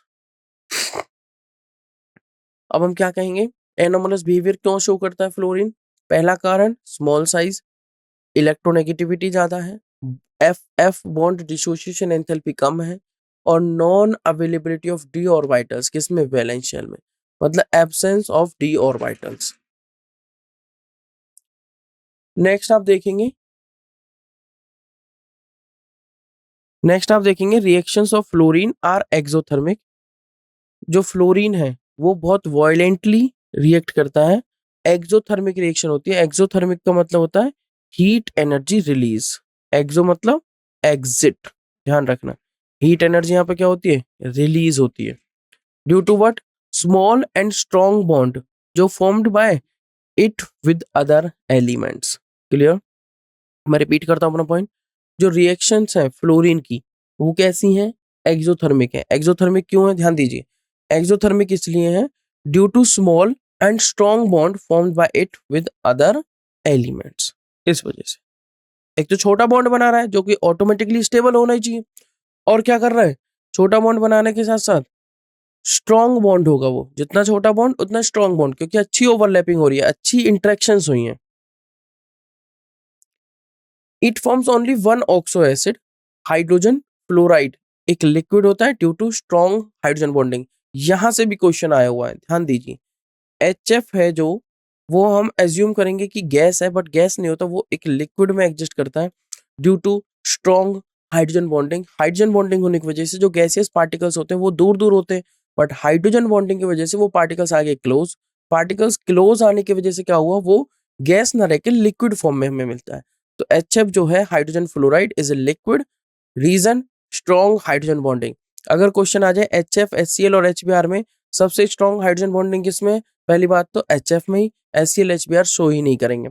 अगर क्वेश्चन आ जाए HF, H2O और NH3, इसमें अगर पूछे कि जो सबसे स्ट्रॉन्ग हाइड्रोजन बॉन्डिंग है सबसे ज्यादा किस में होगी, वो बात नहीं कर रहे हम, सबसे स्ट्रॉन्ग हाइड्रोजन बॉन्डिंग किस में है, स्ट्रॉन्ग हाइड्रोजन बॉन्डिंग जो होगी वो फ्लोरीन और H वाले मॉलिक्यूल्स के बीच में होगी, क्योंकि फ्लोरीन ज्यादा इलेक्ट्रोनेगेटिव है और ये सिर्फ एक ही ऑक्सो एसिड बनाता है। ये चीज ध्यान रखनी है आपको। रिएक्टिविटी टुवर्ड्स हाइड्रोजन देख लेते हैं, हाइड्रोजन मतलब H2, H2 के प्रति हैलोजेंस की कैसी रिएक्टिविटी है। जैसा कि आप देख सकते हैं, they all react with hydrogen to give hydrogen halides. ये HF दे सकते हैं, HCl दे सकते हैं, HBr दे सकते हैं और HI दे सकते हैं। नीट 2021 में यहाँ से क्वेश्चन आया हुआ है, ये बात भी क्या है, इंपॉर्टेंट। देखो कैसे, एनोमलस बिहेवियर मैंने इंपॉर्टेंट बताया ही बताया आपको, और ये बात भी इंपॉर्टेंट है। जो हाइड्रोजन हैलाइड्स हैं, चाहे वो हाइड्रोजन फ्लोराइड हो, हाइड्रोजन क्लोराइड हो, हाइड्रोजन ब्रोमाइड हो या फिर हाइड्रोजन आयोडाइड हो, वो क्या बना लेते हैं, वाटर में डिसॉल्व हो जाते हैं, वाटर में डिसॉल्व होकर बना लेते हैं हाइड्रोहेलिक एसिड। क्या बना लेते हैं, हाइड्रोहेलिक एसिड। अब सुनना ध्यान से, ये सभी रिएक्ट कर सकते हैं किसके साथ, वाटर के साथ, बट अगर इनकी एसिडिक स्ट्रेंथ की बात करूं तो सबसे ज्यादा एसिडिक स्ट्रेंथ होगी HF की। उसका कारण क्या है, fluorine is the most electronegative element, most electronegative element. तो जैसे ही H रिलीज करने के बाद, H रिलीज किया तो बना H positive plus F negative. तो ये नेगेटिव स्टेबल हो गया, stable due to most electronegativity. But HCl के केस में Cl थोड़ा कम इलेक्ट्रोनेगेटिविटी है। तो इलेक्ट्रोनेगेटिविटी का जो ऑर्डर है वो फ्लोरीन से क्लोरीन, क्लोरीन से ब्रोमीन और ब्रोमीन से आयोडीन है। फ्लोरीन ज्यादा इलेक्ट्रोनेगेटिव है, ध्यान रख। तो होगा क्या, H पॉजिटिव रिलीज करते ही हम उसकी एसिडिक स्ट्रेंथ देखेंगे और वो HF में सबसे ज्यादा, उससे कम HCl, उससे कम HBr और सबसे कम HI में। ये ऑर्डर ध्यान रखना 2021 में आया, ऐसा नहीं क्वेश्चन रिपीट नहीं हो सकता। इस कॉन्सेप्ट को लेके क्वेश्चन दूसरी तरीके से फ्रेम किया जा सकता है। नेक्स्ट देखेंगे रिएक्टिविटी टुवर्ड्स ऑक्सीजन। हेलोजेंस क्या करते हैं, नंबर ऑफ ऑक्साइड बनाते हैं ऑक्सीजन के साथ और जिनमें से मोस्टली अनस्टेबल रहते हैं। ये आपको टेबल याद रखनी है। देखिए, फ्लोरीन OF2 O2F2 बनाएगा। OF2 थर्मली स्टेबल है 298 केल्विन पर। दोनों ही फ्लोरीनेटिंग एजेंट है, मतलब फ्लोरीन प्रोवाइड करते हैं। O2F2 प्लूटोनियम को ऑक्सीडाइज कर देता है टू PuF6 और जिसे यूज किया जाता है इन removing P4 from spent nuclear fuel में। नेक्स्ट है क्लोरीन, ये कुछ इस तरह के ऑक्साइड बनाता है। देखो क्लोरीन किस ऑक्सीडेशन स्टेट में आ चुका है, +7 में। Cl2O, ClO2, Cl2O6, Cl2O7 highly reactive है और इसके अंदर टेंडेंसी टू एक्सप्लोड। जो ClO2 है वो यूज किया जाता है एज ए ब्लीचिंग एजेंट, ध्यान रखिए, ये भी इंपॉर्टेंट पॉइंट है। ClO2 यूज किया जाता है as a bleaching agent for paper pulp and in water treatment. Next है पेपर पल्प इन टेक्सटाइल, आप बोल सकते हो पेपर पल्प इन टेक्सटाइल, ठीक है, एंड इन वाटर ट्रीटमेंट। जो Br है वो Br2O, BrO2, BrO3 least stable halogen oxides है, exist at low temperature, powerful oxidizing agent है, मतलब दूसरे का ऑक्सीडेशन बहुत इजीली करते हैं। I2O4, I2O5, I2O7 insoluble solid है, डिकम्पोज ऑन हीटिंग और used in estimation of ClO2। ClO2 जो क्लोरीन का आपका ऑक्साइड था, +7 तक हम गए हैं। यहाँ पर आप एज्यूम कर सकते हैं 2x - 14 = 0। x की वैल्यू कितनी आई, +7। तो x +7 तक भी जा रहा है हेलोजेंस के केस में जो ऑक्सीडेशन स्टेट है। नेक्स्ट आप देखेंगे ऑक्साइड जो आयोडीन्स के रहेंगे वो मोस्टली स्टेबल हैं due to great polarisability of bond between iodine and oxygen. Polarisability से कैसे समझेंगे आप, फजान रूल आप सभी जानते ही हैं। आप सभी जानते हैं कि जो आयोडीन और जो ऑक्सीजन है, ऑक्सीजन सेकेंड पीरियड में और आयोडीन यहाँ पर है। मैं अगर बात करूं fluorine, chlorine, bromine and then iodine, right, और ऑक्सीजन कहाँ होता है, oxygen, sulphur, selenium, tellurium, polonium etcetera. Oxygen इधर है और आयोडीन इधर है, ये सेकेंड पीरियड में है और ये कहाँ है, फोर्थ पीरियड। कौन से पीरियड में, second, third, fourth and fifth period में, नॉट फोर्थ, फिफ्थ पीरियड में। तो कहा गया है कि जो ऑक्साइड्स है आयोडीन के वो एक तो ज्यादा स्टेबल होते हैं क्योंकि उनके अंदर ना पोलराइजेबिलिटी ज्यादा है। पोलराइजेबिलिटी ज्यादा है। अब आपको ये पता है ऑक्सीजन ज्यादा इलेक्ट्रोनेगेटिव है आयोडीन से, मतलब आयोडीन जो कटायन है वो क्या है, कटायन, तो साइज में बड़ा है। तो पोलराइजेबिलिटी ज्यादा है of bond between iodine and oxygen. Next समझिए जो ऑक्साइड ऑफ क्लोराइन है, chlorine, Cl, is due to availability of d orbitals and multiple bond formation की वजह से ऑक्साइड्स ऑफ क्लोरीन एग्जिस्ट करते हैं। नेक्स्ट है रिएक्टिविटी टुवर्ड्स मेटल्स। मेटल्स के साथ भी ये रिएक्टिव करते हैं। जैसे आप देख सकते हैं Mg solid plus Br2 liquid, Mg solid plus Br2 liquid, तो क्या बना लेगा, मैग्नीशियम ब्रोमाइड या मैग्नीशियम डाइब्रोमाइड। सिंपल में वैसे मैग्नीशियम ब्रोमाइड बोलना चाहूंगा। और जो आयनिक करेक्टर है हालाइड्स का वो कैसे वेरी करेगा, MF का आयनिक करेक्टर सबसे ज्यादा, उसके बाद MCl, उसके बाद MBr और उसके बाद Mi, जहां पर M एक मोनोवेलेंट एटम है। जैसे आप सोडियम ले सकते हो, मैग्नी, सोडियम ले सकते हो, क्या ले सकते हो, sodium, potassium etcetera, monovalent. Magnesium bivalent हो गया, Mg2 पॉजिटिव, कैल्शियम बाईवेलेंट हो गया, ठीक है। Covalent character of alkali metals आप देखेंगे Mi के अंदर सबसे ज्यादा होगा, उसके बाद Mbr, MCl, Mf, ये उनका कोवेलेंट कैरेक्टर का ऑर्डर हो गया। जो हलाइड्स हैं हायर ऑक्सीडेशन स्टेट में will be more covalent than the one in lower oxidation state. For example अगर आप SnCl4 को देखते हैं जिसकी ऑक्सीडेशन स्टेट +4 है, और PbCl4 को देख सकते हैं जिसमें भी ऑक्सीडेशन स्टेट +4 है, SbCl5 में +5 है, और UF6 में आप +6 देख सकते हो। दे आर मोर कोवेलेंट किससे? SnCl2 में +2 है, PbCl2 में +2 है, SbCl3 में +3 है, और UF4 में +4 है। इसका मतलब ये हुआ कि SnCl4, PbCl4, SbCl5 and UF6 ये ज्यादा कोवेलेंट है। तो इंपॉर्टेंट पॉइंट क्या हुआ यहाँ पे, नोट डाउन कर लीजिए, क्वेश्चन पूछा जा सकता है। इंपॉर्टेंट पॉइंट हुआ कि जो हलाइड्स हैं हायर ऑक्सीडेशन स्टेट में अगर रहेंगे तो वो ज्यादा कोवेलेंट होंगे। आपको पता ही है कि जितना ज्यादा चार्ज होता है कटायन पर उतना ज्यादा कोवेलेंट नेचर होगा उसका। तो जितने जो हलाइड्स हैं जितने ज्यादा हायर ऑक्सीडेशन स्टेट में रहेंगे वो ज्यादा कोवेलेंट रहेंगे किससे? Than the one in lower oxidation state. Next देखते हैं अब हम ग्रुप 18 एलिमेंट्स। ग्रुप 18 एलिमेंट्स मतलब नोबल गैसेस। कौन कौन से एलिमेंट्स इसमें प्रेजेंट है? इसमें प्रेजेंट हमारा helium, neon, helium, neon, argon, krypton, xenon और radon.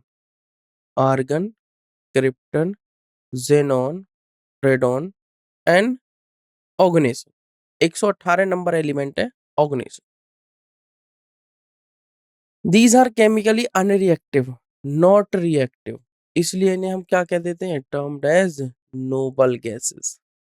Inert in nature, inert in nature. Atmospheric abundance in dry air is approx 1% by volume, of which argon is the major constituent। ध्यान रखना। Next आता है जो main commercial source of helium is natural gas. Main commercial source of helium क्या है? Natural gas. Radon जो है वो obtained as a decay product of radium, जिसका जो एटॉमिक मास है वो कितना है? 226। देख सकते हैं reaction, radon atomic number 88, atomic mass 226 से हमें मिला 222 वाला रेडॉन, और हीलियम मिल गया एक मॉलिक्यूल। तो जो मेन कॉमर्शियल सोर्स है वो नेचुरल गैस है, और रेडॉन को हम एज ए डेके प्रोडक्ट भी ऑब्टेन कर सकते हैं किससे? रेडियम से। मैं क्या कह रहा हूँ? Radon is obtained as a decay product of radium. Radium का एटॉमिक मास कितना? 226। रेडियम का एटॉमिक मास कितना? 226। उसका हमने डिके किया, रेडियो एक्टिव डिके, तो हमें हीलियम मॉलिक्यूल मिला, और साथ में आप देख सकते हैं रेडॉन का एटॉमिक मास 222 रेडॉन का मॉलिक्यूल मिला, और जिसका एटॉमिक नंबर 86 है। जिसका एटॉमिक नंबर क्या है? 86। नेक्स्ट देखेंगे जो हमारा 118वां एलिमेंट है, इसको क्या नाम दिया गया है? Oganesson has been synthetically produced by collision of californium 249, 98 atomic number के साथ 98, एंड कैल्शियम जिसका एटॉमिक नंबर 20 है। देख सकते हैं कैसे? जब हमने कैलिफोर्नियम जिसका 249 एटॉमिक मास है और कैल्शियम अगर 48 वाला लेते हैं तो क्या बनता है? 297, प्लस यहाँ पे 3 क्या निकल गए? न्यूट्रॉन। न्यूट्रॉन का सिर्फ मास होता है, चार्ज नहीं होता, तो उनको हम कैसे दिखाएंगे? 3n01 इस तरीके से। तो ऐसे आप इन चीजों को समझ सकते हैं। मतलब यहाँ पे 3 और प्लस 294 297 हो गया जो टोटल इसका था ही, और 98 प्लस 20 कितना हो गया? 118। इस तरीके से आप इनको प्रोड्यूस कर सकते हैं। इंपॉर्टेंट बात ये इलेक्ट्रॉनिक कॉन्फ़िगरेशन है, ये आपको याद रखना है। कैसे? देखिए जनरल इलेक्ट्रॉनिक कॉन्फ़िगरेशन जैसा कि मैं आपको पहले बता चुका हूँ, NH2 NP6 होता है।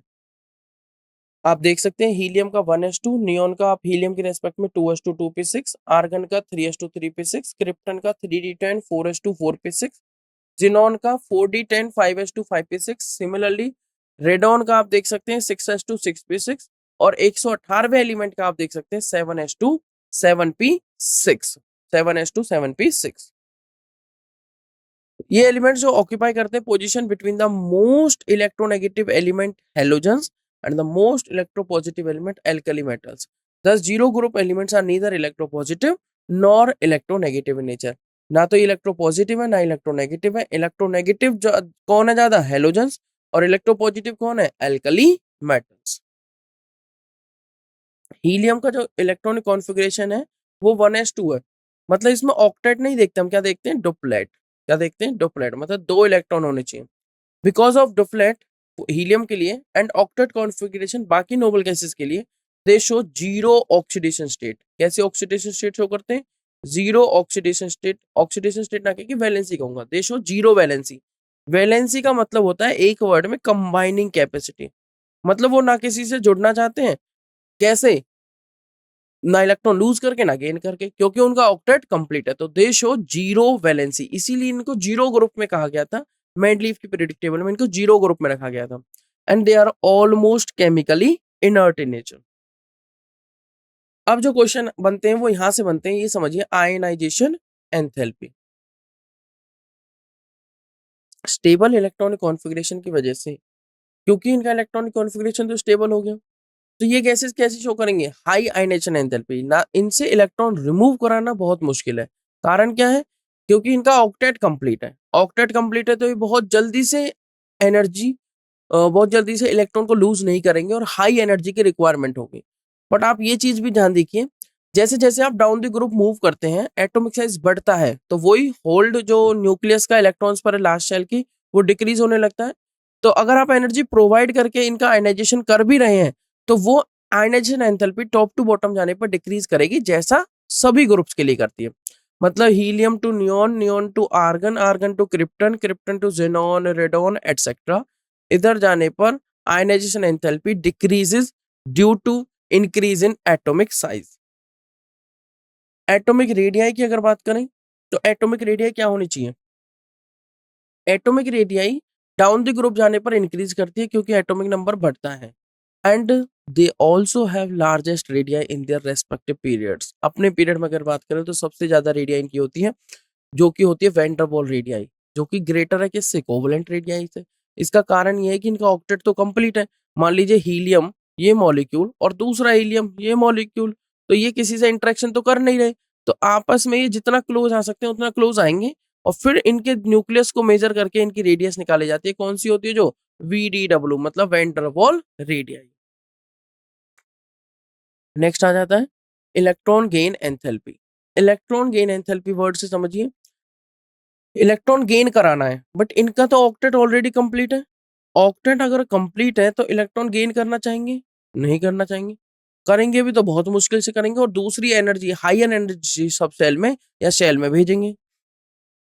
तो noble gases have stable electronic configuration, so इनके अंदर कोई टेंडेंसी नहीं है to accept the electron, and therefore अगर इलेक्ट्रॉन आप ऐड भी कराते हैं तो बहुत ज्यादा एनर्जी की रिक्वायरमेंट होगी। मान लीजिए आप नियोन का एग्जांपल लेते हैं, तो नियोन का atomic number 10, electronic configuration 1s2 2s2 2p6। अब उसके बाद 3s आएगा। अगर आपने इलेक्ट्रॉन ऐड भी कराया तो ना 1s में हो सकता है, ना 2s में हो सकता है, ना 2p में हो सकता है। किस में जाएगा इलेक्ट्रॉन? 3s में। और सेकंड पीरियड इसकी लास्ट शेल है, सेकंड जो है वो इसकी लास्ट शेल है, वैलेंस शेल है, और इलेक्ट्रॉन ऐड होगा थर्ड में, तो बहुत ज्यादा एनर्जी की रिक्वायरमेंट होगी। तो they have large positive values, negative तो होगी नहीं, कैसी होगी? Large positive values. इनको इलेक्ट्रॉन ऐड कराने के लिए हमें बहुत ज्यादा एनर्जी देनी पड़ेगी, तो इनकी इलेक्ट्रॉन गेन एंथैल्पी की वैल्यू लार्ज होती है, जबकि हेलोजेंस की जो इलेक्ट्रॉन गेन एंथैल्पी की वैल्यू होती है वो मैक्सिमम नेगेटिव होती है और इनकी पॉजिटिव होती है। नेक्स्ट समझिए फिजिकल प्रॉपर्टीज। इंपॉर्टेंट बातें यहाँ भी फिजिकल प्रॉपर्टीज में हम देखेंगे। देखो जितनी भी नोबल गैसेस है, क्योंकि इनका ऑक्टेट तो कंप्लीट है, अगर ऑक्टेट कंप्लीट है तो मतलब ये ना किसी से अटैच होना चाहते हैं। कैसे अटैच नहीं होना चाहते? क्योंकि इनका ऑक्टेट कंप्लीट है, ना इलेक्ट्रॉन लूज करना चाहते हैं ना इलेक्ट्रॉन गेन करना चाहते हैं। तो जितनी भी नोबल गैसेस है, जितनी भी इनर्ट गैसेस हैं, ये सभी मोनो एटॉमिक होती हैं। हीलियम ऐसे अकेले रहेगा, नियोन ऐसा अकेले रहेगा, जिनॉन रेडॉन जो भी है, आर्गन क्रिप्टन, ये कलरलेस है, ऑर्डरलेस है, टेस्टलेस है। और स्प्रिंगली सॉल्युबल इन वाटर में, पार्शियली सॉल्युबल है, बहुत ज्यादा सॉल्युबल नहीं है। और इनका जो मेल्टिंग पॉइंट और बॉइलिंग पॉइंट होता है वो लो होता है, क्योंकि इंटरेक्शंस तो कहीं पर हो ही नहीं रहे ना, अकेले बैठे हुए हैं। Because only type of inter atomic interactions in these elements is weak dispersion forces, यहाँ पे सिर्फ वीक फोर्सेस प्रेजेंट है, तो इंटरेक्शंस नहीं है, तो इनका मेल्टिंग पॉइंट बॉइलिंग पॉइंट बहुत ज्यादा लो है। अनयूजुअल प्रॉपर्टी ऑफ हीलियम, ये इंपॉर्टेंट है, देखो नोट करिए। Helium has the lowest boiling point, कितना, 4.2 kelvin of any known substance. Known substance में सबसे कम हीलियम का बॉइलिंग पॉइंट है, कितना, unusual, lowest 4.2। It has unusual property of diffusing through most commonly used laboratory material, जैसे कि रबर, ग्लास और प्लास्टिक, ये प्रॉपर्टी भी इसके अंदर है। नेक्स्ट आती है केमिकल प्रॉपर्टीज, यहां से भी क्वेश्चन बनते हैं, तो नोट डाउन करिएगा, इंपॉर्टेंट है। केमिकल प्रॉपर्टीज, नोबल गैसेस देखो लीस्ट रिएक्टिव है, उसके कई कारण है।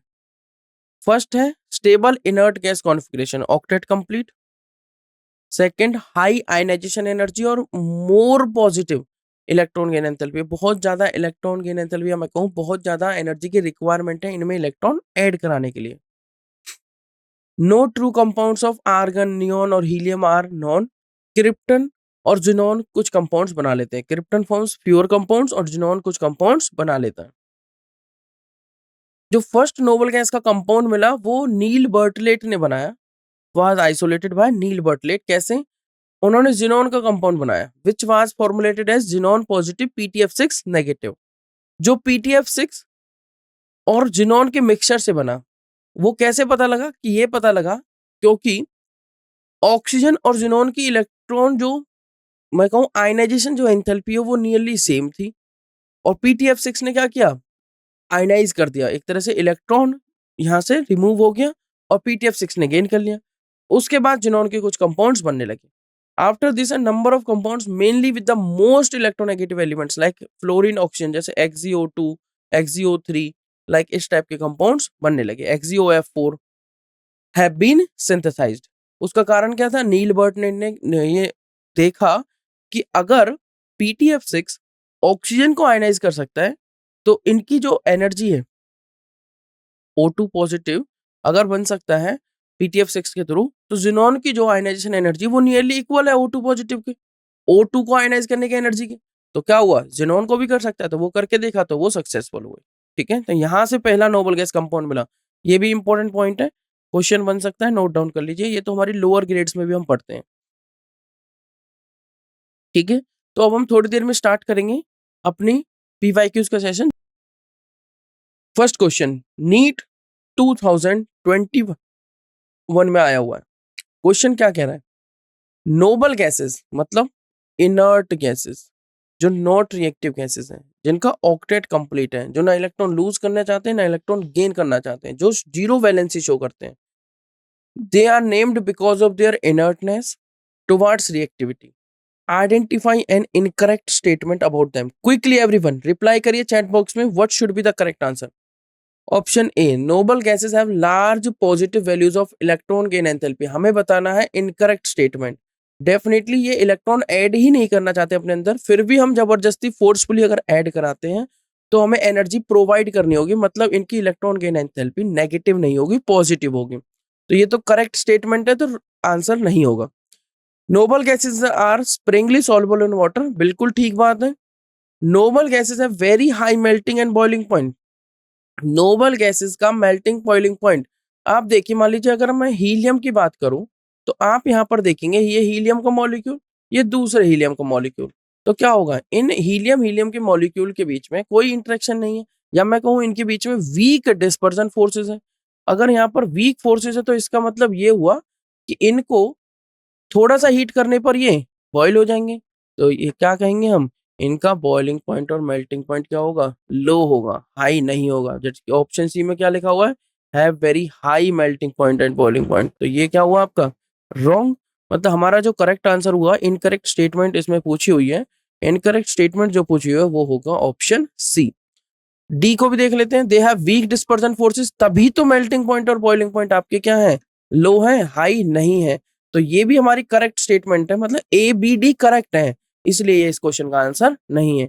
आई होप आप सभी को समझ में आया होगा कि कैसे हम इस क्वेश्चन का आंसर कर सकते हैं, और क्या ये क्वेश्चन कॉन्सेप्ट से अलग आया जो अभी हमने कवर किए? नहीं, वहीं से क्वेश्चन आया है। तो कॉन्सेप्ट्स को ध्यान से समझना है, क्वेश्चंस की प्रैक्टिस करनी है, बस इतना ही तो रहता है किसी एग्जाम को क्लियर करने में। आंसर देख लेते हैं। जो इस क्वेश्चन में ऑप्शंस में जो इनकरेक्ट स्टेटमेंट है वो है option C, noble gases have very high melting and boiling point. नहीं, they have weak dispersion forces, जिस वजह से उनका मेल्टिंग बॉइलिंग पॉइंट लो होता है। वो तो आप खुद भी आइडिया लगा सकते हैं, अगर दो मॉलिक्यूल है, इनको अलग करना है, मान लीजिए दो ही मॉलिक्यूल ले लेते हैं, अलग करना है और इनके बीच में कोई खास इंटरेक्शन नहीं है, सिर्फ weak dispersion, weak van der Waals forces present है, तो ये इजीली अलग हो जाएंगे। बट अगर इनके बीच में कोई स्ट्रॉन्ग बॉन्डिंग प्रेजेंट हो, मान लीजिए हाइड्रोजन बॉन्डिंग, तो क्या होगा, इनको अलग करने में तोड़ना पड़ेगा, तो ज्यादा एनर्जी देनी पड़ेगी, तो हाई मेल्टिंग बॉइलिंग पॉइंट हो जाएंगे। इस तरीके से चीजों को समझते हुए करना है, ठीक है। नेक्स्ट क्वेश्चन देखते हैं। नेक्स्ट क्वेश्चन क्या कह रहा है, affinity for hydrogen decreases in group from fluorine to iodine. जब हम फ्लोरीन से आयोडीन की तरफ मूव कर रहे हैं, एफिनिटी फॉर हाइड्रोजन, हाइड्रोजन को लेने की जो इनकी एफिनिटी है वो डिक्रीज कर रही है। Which of the halogen acid should have the highest bond dissociation enthalpy. मान लीजिए मैं बना देता हूं HF, HCl, HBr, यही आपको ऑप्शंस में दे रखे हैं, और HI।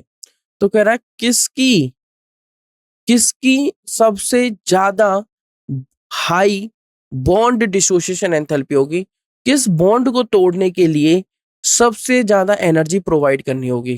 क्लियरली हमें आंसर विजिबल हो रहा है, किस बॉन्ड को तोड़ने के लिए सबसे ज्यादा पूछा हुआ है, सबसे कम नहीं, सबसे ज्यादा। HF को तोड़ने के लिए, या फिर मैं विजुअल रिप्रेजेंटेशन दूं HCl को तोड़ने के लिए, या फिर HBr को तोड़ने के लिए, या फिर HI को तोड़ने के लिए। आपको पता है जितनी ज्यादा बॉन्ड लेंथ उतनी कम bond dissociation enthalpy. Bond dissociation enthalpy या फिर bond dissociation energy directly proportional होते हैं, या मैं कहूं इनवर्सली रिलेट करते हैं, किससे, बॉन्ड लेंथ से। जितनी ज्यादा बॉन्ड लेंथ उतनी कम बॉन्ड डिसोसिएशन एंथैल्पी। तो करेक्ट आंसर क्या होना चाहिए, HF नहीं, HCl नहीं, HBr नहीं, option D HI, hydrogen iodide. Sorry, hydrogen iodide का सबसे कम होना चाहिए, हाईएस्ट पूछा हुआ है तो कौन आएगा, HF। देखिए मैं दोबारा बता देता हूं, HF नहीं होगा, सॉरी सॉरी, HCl नहीं होगा, HBr नहीं होगा, HI नहीं होगा, सबसे ज्यादा कौन होगा, HF। मतलब सबसे ज्यादा जो मैंने आपको बताया बॉन्ड डिसोसिएशन एंथैल्पी जो है बॉन्ड लेंथ के क्या है, इनवर्सली रिलेटेड। मतलब जितनी ज्यादा बॉन्ड लेंथ जो किसकी ज्यादा है, HI की, उसके लिए उतनी ही कम बॉन्ड डिसोसिएशन एंथैल्पी। तो HF की बॉन्ड लेंथ सबसे कम है, तो हाईएस्ट बॉन्ड डिसोसिएशन एंथैल्पी किसकी होगी, HF की। ध्यान रखना है। तो करेक्ट आंसर क्या आएगा इसका, ऑप्शन ए। तो इस क्वेश्चन का करेक्ट आंसर ऑप्शन ए है, HF। और मैं ऑर्डर की बात करूं तो वो HCl, देन HBr और देन HI। सबसे कम जो एनर्जी देनी है HI के बॉन्ड को ब्रेक करने के लिए देनी है, क्योंकि आप जानते हैं जैसे हम डाउन द ग्रुप मूव करते हैं साइज हेलोजन एटम का इंक्रीज करता है। साइज का ऑर्डर भी कुछ इस तरीके से होता है, फ्लोरीन का साइज सबसे कम, उससे ज्यादा क्लोरीन, उससे ज्यादा ब्रोमीन, उससे ज्यादा आयोडीन। तो HX की जो बॉन्ड लेंथ है वो भी इंक्रीज करेगी टॉप टू बॉटम जाने पर। एज ए रिजल्ट होगा क्या, बॉन्ड डिसोसिएशन एंथैल्पी डिक्रीज करेगी। तो जो करेक्ट ऑर्डर हो जाएगा, करेक्ट ऑर्डर हो जाएगा HF की हाईएस्ट बॉन्ड डिसोसिएशन एंथैल्पी, उसके बाद HCl, उसके बाद HBr और HI की लोएस्ट बॉन्ड डिसोसिएशन एंथैल्पी। ये जो यहाँ पर चार ऑप्शंस दिए हुए हैं उनमें। इस क्वेश्चन में किसी को कोई डाउट, अगर किसी भी क्वेश्चन में कोई डाउट आता है you can reply in the chat box. सभी मैं चाहता हूं कि आप एक्टिव रहें, कहां पर, चैट बॉक्स में। Everyone are you active, quickly reply करके बताइए। Okay great, I can see the, और मैं यही चाहूंगा कि आप सभी रिप्लाई करते रहें चैट में भी।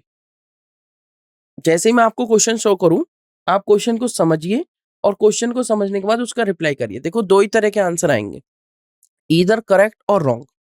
अगर आपका आंसर करेक्ट आया तो बहुत अच्छी बात है, मतलब आपका कॉन्सेप्ट बहुत ज्यादा स्ट्रांग है।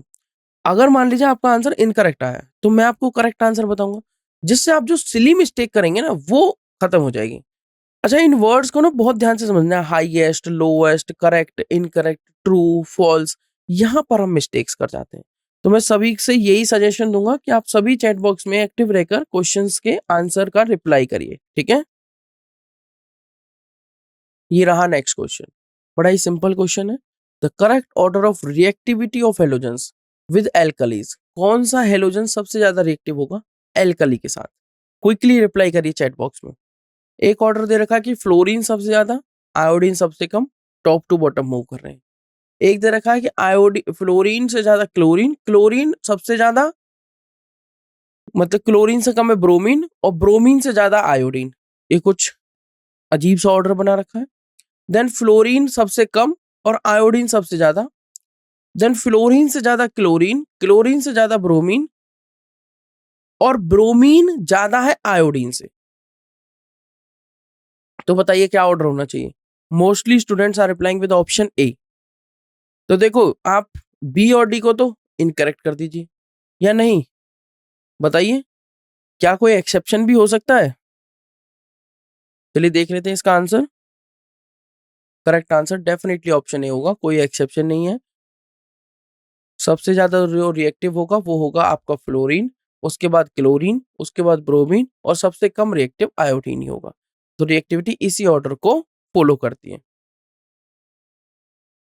नेक्स्ट क्वेश्चन देख लेते हैं। Which of the following is the best description for the behaviour of bromine in the reaction given below? Reaction क्या दे रखी है आपको? H2O plus Br2 gives HOBr plus HBr। ये मैंने आपको रिएक्शन बताई भी थी, और मैंने आपको रिएक्शन बताई थी, और उसमें मैंने आपको बताया था कि हाँ किस तरीके के प्रोडक्ट बनते हैं। सॉरी। तो अगर आपके पास H2O है और वो Br2 के साथ रिएक्शन करके आपको प्रोडक्ट में दे रहा है HOBr, if you are raising your hand I am requesting you, you can reply in the chat box कि क्या डाउट है आपका। बब्बू मान, आप चैट बॉक्स में रिप्लाई करके पूछ सकते हैं, ठीक है। तो यहाँ पर देखो ऑप्शंस, पहले ऑप्शंस के अकॉर्डिंग देखते हैं। प्रोटॉन एक्सेप्टर ओनली, वो कह रहा है कि which of the following is the best description for the behaviour of bromine in the reaction. Bromine का जो है इस रिएक्शन के अंदर कैसा बिहेवियर है? ब्रोमीन के ऑक्सीडेशन स्टेट 0 है, ये आप सभी देख सकते हैं। और यहां पर अगर चेक करें तो ब्रोमीन के ऑक्सीडेशन स्टेट +1 है, और यहां पर -1, क्योंकि OH का -1 होता है, ऐसे एज्यूम करिए, और इसकी एक्स सेलेक्ट कर लेंगे तो x -1 is equal to 0, x की वैल्यू हो जाएगी +1, और यहाँ पर 1 + x इज इक्वल टू 0, मतलब x की वैल्यू आ जाएगी -1। तो ब्रोमीन 0 से जा रहा है +1 में, और 0 से जा रहा है -1 में। तो both oxidise and reduced, oxidise only, reduce only, या प्रोटोन एक्सेप्टर, क्या काम कर रहा है ब्रोमीन यहाँ पर? करेक्ट और बेस्ट डिस्क्रिप्शन कौन सा है? Reply in the chat box. Easy question एकदम से, मैंने आपको रिएक्शन लिख के दिखा दिए। So mostly you are replying with option B, both oxidised and reduced, that is the correct answer definitely, क्योंकि प्रोटॉन एक्सेप्टर नहीं, बेस्ट है both oxidised and reduced. Disproportionation type की रिएक्शन यहां पर हो रही है, सेल्फ ऑक्सीडेशन और सेल्फ रिडक्शन। आंसर देख लेते हैं। आप देखेंगे करेक्ट आंसर आएगा definitely option B, both oxidised and reduced. H2O plus Br2 जो कि 0 ऑक्सीडेशन स्टेट में है, वो चला गया +1 और -1 ऑक्सीडेशन ऑक्सीडेशन स्टेट में। +1 किस केस में गया है? HOBr के केस में, और -1 किस केस में गया है? HBr के केस में। 10 यहां पर आप देखेंगे ऑक्सीडेशन नंबर Br का इंक्रीज कर रहा है 0 टू +1, और डिक्रीज कर रहा है 0 टू -1। इसका मतलब जब इंक्रीज इन ऑक्सीडेशन नंबर होता है तो यहाँ पर हो रहा है ऑक्सीडेशन, और जब डिक्रीज इन ऑक्सीडेशन नंबर होता है तो वहां पर होता है रिडक्शन। तो यहाँ पर ऑक्सीडेशन और रिडक्शन दोनों हो रही हैं। So this is the example of a disproportionation reaction. So ये ऑक्सीडाइज्ड भी हुआ है एज वेल एज रिड्यूस्ड भी हुआ है। तो correct answer option B match कर गया। नेक्स्ट क्वेश्चन देख लेते हैं। Which one of the following element is most reactive. अब देखो सभी नोबल गैसेस हैं, all these are noble gases, और नोबल गैसेस के लिए बोला जाता है not reactive gases. Not reactive gases, not reactive gases को आप कह सकते हो inert gases, right, inert gases. फिर भी कहा गया है कि अगर सभी इनर्ट हैं, फिर भी अगर मैं पूछूं कि कौन इनमें से सबसे ज्यादा रिएक्टिव है, तो बताइए क्या आंसर होना चाहिए। कौन इनमें से सबसे ज्यादा रिएक्टिव होना चाहिए, हीलियम, नियॉन, आर्गन या जिनॉन। आपको किसके कंपाउंड्स देखने को मिलते हैं जनरली। नील बर्टलेट ने किसके कंपाउंड्स को फर्स्ट आइसोलेट किया था, कौन से नोबल गैस के कंपाउंड को। क्विकली रिप्लाई करिए सभी। ओनली 1 और 2 students are replying the chat box. I am expecting कि आप सभी को रिप्लाई करना चाहिए। आई विल अप्रिशिएट अगर आप सभी रिप्लाई करेंगे चैट बॉक्स में। और डेफिनेटली इस क्वेश्चन का जो करेक्ट आंसर हो जाएगा not helium, not neon, not argon, only xenon, option D.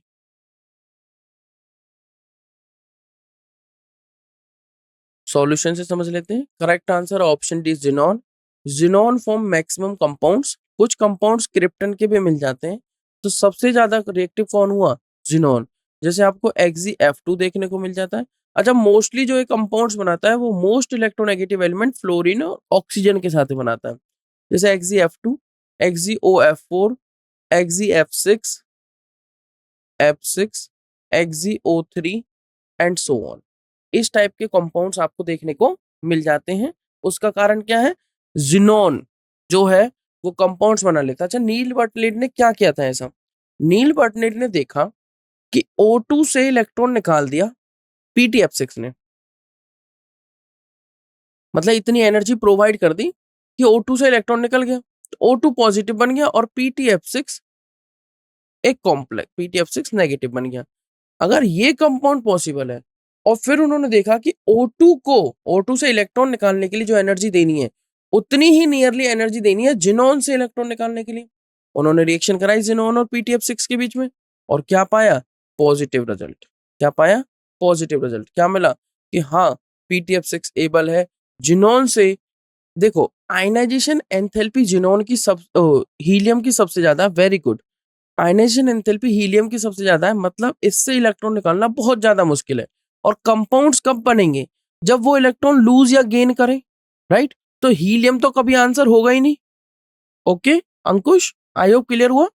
Helium तो कभी आंसर होगा ही नहीं। देखो, helium, neon, argon, krypton, xenon. तो क्रिप्टन और जिनॉन ही कुछ कंपाउंड्स बनाते हैं जिनमें जिनॉन ज्यादा बनाता है। हीलियम, नियोन, आर्गन तो कुछ नहीं बनाते, क्योंकि इनके लिए तो एनर्जी बहुत ज्यादा देनी है। क्योंकि आपने खुद से लिखा है कि आयनाइजेशन एंथैल्पी तो हीलियम की सबसे ज्यादा है। बिल्कुल ठीक बात है। टॉप टू बॉटम जाने पर atomic size increases, atomic radii increases, ionic radii increases और आयनाइजेशन एंथैल्पी डिक्रीजेस। तो इलेक्ट्रॉन निकालने के लिए दी जाने वाली एनर्जी की वैल्यू कम होती जाती है। तो जिनॉन ज्यादा कंपाउंड्स बना सकता है। PTF6 ने उतनी एनर्जी प्रोवाइड कर दी और जिनॉन को आयनाइज कर दिया, इससे इलेक्ट्रॉन निकाल दिया, तभी तो जिनॉन के कंपाउंड पॉसिबल हुए। और फर्स्ट नोबल गैस कंपाउंड जो नील बर्टलेट ने बनाया वो ये था, और ये आइसोलेट किया, और यहां से पता लग गया कि हाँ, जिनॉन भी या मैं नोबल गैसेस भी कंपाउंड्स बना सकते हैं जिनमें क्रिप्टन के कम और जिनॉन के ज्यादा कंपाउंड्स बनते हैं। तो जिनॉन फॉर्म मैक्सिमम कंपाउंड, सो ये सबसे ज्यादा रिएक्टिव हुआ। क्लियर एवरीवन, एकदम क्लियर। ये जो ट्रेंड्स है ना, ये ध्यान में रखिए। जैसे मैं मूव करता हूँ नोबल गैसेस में, helium to neon, neon to argon, helium, neon, argon, krypton, xenon, radon etcetera. तो टॉप टू बॉटम जाने पर ध्यान रखिए, साइज के साथ क्या होता है मैं लिख देता हूँ, कंफ्यूज नहीं होना। Size increases, ionization enthalpy decreases. ठीक है, size increases, ionization enthalpy decreases. और आप क्या लिख सकते हो, इलेक्ट्रोनेगेटिविटी डिक्रीजेस। और क्या लिख सकते हो, एटॉमिक रेडियाई या फिर आयनिक रेडियाई, वो क्या करेगी, एटॉमिक रेडियाई या आयनिक रेडियाई इंक्रीजेस। इलेक्ट्रोनेगेटिविटी हो गया, एटॉमिक रेडिया, आयनिक रेडिया हो गया। तो ये सारी चीजें हमें क्या रखनी है, याद रखनी है दिमाग में। नेक्स्ट क्वेश्चन पे मूव करते हैं। देखिए इतने सारे ज़ीनोन के कंपाउंड्स आ गए, अभी तो डिस्कस किए थे हमने ये। तो ये क्वेश्चन आप वेस्पर की हेल्प से कर सकते हो। वेस्पर थ्योरी में जो हम फॉर्मूला लगाते हैं उसकी हेल्प से, valence shell electron pair repulsion theory. इसी वजह से हमें ना बहुत सारी चीजें लिंक करनी आनी चाहिए। तो इसमें क्या दिया हुआ है, इसमें दिया हुआ है XeF2, ये रहा XeF2, XeF4 और XeF6। पूछा गया number of lone pair on xenon. तो जिनोन का एक कॉम्प्लेक्स है XeF2, दूसरा है XeF4 और थर्ड है XeF6। बहुत अच्छी। आप ना टोटल पेयर वाला फॉर्मूला रिकॉल करिए जो हमने chemical bonding and valence chemical bonding and molecular structure chapter में कवर किया था। वहां पर टोटल पेयर का फॉर्मूला होता है, वो क्या होता है कि हाफ पेयर निकालना है तो हाफ तो करना ही पड़ेगा, अगर इलेक्ट्रॉन निकालने होते तो हाफ नहीं लगाते। Half bracket number of valence electron on central atom. अब तीनों में सेंट्रल एटम जिनोन है जो कि एक नोबल गैस है। अब बार बार इसका एटॉमिक नंबर, बार बार इसका इलेक्ट्रॉनिक कॉन्फ़िगरेशन याद नहीं करना, ये एक नोबल गैस है। इलेक्ट्रॉनिक कॉन्फ़िगरेशन होता है जनरल NH2 NP6, मतलब लास्ट शेल में इलेक्ट्रॉन कितने 8, plus number of monovalent atom कितने जुड़े हुए हैं 2, 2 फ्लोरीन जुड़े हुए हैं। अगर यहाँ नाइट्रोजन जुड़ा होता तो नहीं लेते, ऑक्सीजन जुड़ा होता नहीं लेते, मोनोवेलेंट को काउंट करना है। एनी कटायन नहीं, कोई चार्ज पॉजिटिव चार्ज नहीं है, कोई अनायन नहीं, कोई नेगेटिव चार्ज नहीं है। तो -0 +0, कटायन के लिए माइनस, अनायन के लिए प्लस। कितना आया 8 और 2 10, 10 डिवाइडेड बाय 2 कितना आ गया 5। तो टोटल पेयर 5 आए हैं। टोटल पेयर अगर 5 हैं, जिनमें से 2 पेयर तो यूज कर रखे होंगे फ्लोरीन ने, मतलब टोटल पेयर में 2 चीजें होंगी, बॉन्ड पेयर और लॉन पेयर। बॉन्ड पेयर कितने होने चाहिए आपको दिख ही रहा है, मोनोवैलेंट एटम जितने होते हैं 2, और लॉन पेयर कितने बच गए 5 - 2 3, 3 + 2 टोटल 5 होता है ना। तो इस केस में लॉन पेयर 3 आ गए, ऑप्शन एलिमिनेट हो गए, आंसर 3 आ गया। एलिमिनेशन टेक्निक का यूज करना है, टाइम सेविंग टेक्निक का यूज करना है, क्वेश्चन सेंटर्ड अप्रोच लगानी है हमेशा। क्वेश्चन में क्या पूछा गया है और ऑप्शंस में क्या दिया हुआ है, उसके अकॉर्डिंग क्वेश्चन को सॉल्व करना है। ऐसा नहीं कि कुछ भी क्वेश्चन में दिया हुआ और आप कुछ भी लगा के और उसको सॉल्व कर रहे हो फिर ऑप्शन से मैच नहीं कर रहे, नहीं, वो तो आपका वेस्ट ऑफ टाइम हो गया ना। अच्छा, दूसरी इंपॉर्टेंट बात, ये मैंने सॉल्व करके दिखाया इसलिए ज्यादा टाइम लग गया। सॉल्व नहीं करते तो देखते ही पता लग जाता कि यहाँ पर एक लोन पेयर है, यहाँ पर 2 लोन पेयर और यहाँ पर 3 लोन पेयर है। देखने से पता लग रहा है, माइंड में ही सॉल्व करने से। अच्छा, अगर मैं इमेज भी इनकी दिखाता हूँ तो ज़ीनॉन, क्योंकि आपने समझा होगा कि ये कौन-सा टाइप हो गया। ये वैसे AB5 से ड्राइव्ड है, बट AB2L3 टाइप का टाइप है। तो ज्योमेट्री तो TBP होगी, बट शेप जो हो जाएगी, वो बताइए कौन-सी शेप है? देखते हैं किस-किसने valence chemical bonding and molecular structure वाला लेक्चर अच्छे से अटेंड किया था। किस-किस को इसकी शेप पता है, देखते हैं। आपको पता है ये जो वाले बॉन्ड हैं, ये आपके एक्सियल बॉन्ड हैं। ये जो बॉन्ड है, इक्वेटोरियल बॉन्ड है। वेरी गुड, लीनियर शेप है। शेप लीनियर है, ज्योमेट्री TBP है, ध्यान रखना। 2 बॉन्ड पेयर हैं, 3 लोन पेयर हैं। लोन पेयर इक्वेटोरियल पर आते हैं ताकि रिपल्शंस मिनिमम रहे। Lone pair, bond pair, lone pair repulsion सबसे ज्यादा होते हैं। Lone pair, lone pair repulsion सबसे ज्यादा होते हैं, उसके बाद लोन पेयर, बॉन्ड पेयर, और उसके बाद सबसे कम होते हैं बॉन्ड पेयर रिपल्शन। ध्यान रखना, बॉन्ड पेयर रिपल्शन, ठीक है। तो ये लोन पेयर कहाँ पे आएंगे, इक्वेटोरियल पोजीशन पर, क्योंकि यहाँ जो बॉन्ड एंगल होता है वो 120 का होता है अप्रोक्स, और यहाँ पर अगर ये एक्सेल पर आ जाते तो 90 का बॉन्ड एंगल बनाता है। Very good. ओके, कुछ स्टूडेंट्स इतने ज्यादा एक्टिव हैं कि उन्होंने क्या करा, तीनों की शेप लिख दी। Very good, I am very happy. मैं चाहता हूँ कि ये सभी करें, सभी स्टूडेंट कर दें। अगर आप वहीं XeF4 देखेंगे तो सेम वही फॉर्मूला लगाएंगे टोटल पेयर का, मैं डायरेक्ट लगाऊंगा 8 + 4 डिवाइडेड बाय 2, कोई कटायन कोई एनायन नहीं, 12/2 कितना आ गया 6।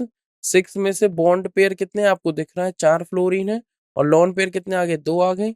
मतलब AB6 वाले से मैच करेगा, बट AB4L2 वाला होगा। क्या होगा ये, AB4L2, और AB4L2 मतलब ऑक्टाहेड्रल, तो ज्योमेट्री हो गई।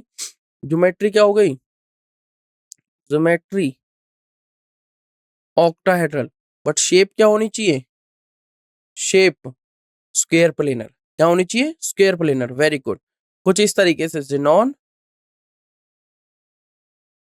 यहाँ पर क्या आ जाएगा बताइए, लॉन पेयर, और इधर भी क्या आ जाएगा, लॉन पेयर। ऑक्टाहेड्रल के केस में जो लोन पेयर्स जाते हैं वो एक्सियल पे जाएंगे, ठीक है, क्योंकि दोनों तरफ आप देख सकते हैं यहाँ भी नीचे भी 90 का एंगल है और ऊपर से भी 90 का, और जब ऊपर से आएंगे मतलब एक्सियल से आएंगे तो क्या होगा, सिमेट्रिकल टाइप का रिपल्शंस करेंगे। स्क्वायर प्लेनर हो गया तो दो लॉन पेयर यहाँ पर दिख रहे हैं, और XGF6 में सिर्फ लॉन पेयर काउंट करता हूँ। ऑक्टाहेड्रल डिस्टॉर्टेड ऑक्टाहेड्रल वाली ये शेप होगी 8 + 6/2, मतलब 8 और 6 14/2, कितना आ गया 7, जिसमें से आप देख सकते हैं बॉन्ड पेयर कितने आपको दिख रहा है 6 और लॉन पेयर कितने हैं 1, तो AB7 वाला टाइप हो गया AB6L। इसका मतलब ऑक्टाहेड्रल शेप बनाएंगे जिनॉन, और यहाँ पर जो लोन पेयर है उसकी वजह से थोड़ा सा बॉन्ड डिस्टॉर्टेड हो जाएगा, ठीक है, ये डिस्टॉर्टेड ऑक्टाहेड्रल हो गया, डिस्टॉर्टेड ऑक्टाहेड्रल। तो कितने लोन पेयर दिख रहे हैं आपको यहाँ पे, एक ही लोन पेयर दिख रहा है ना, तो करेक्ट आंसर क्या मैच कर गया? You can put your answer in the chat box, you can put your answer in the chat box everyone, I can see the chat box. तो इस क्वेश्चन का करेक्ट आंसर देख लेते हैं, option D सभी बता रहे हैं, तो डेफिनेटली ऑप्शन डी इसका करेक्ट आंसर होगा।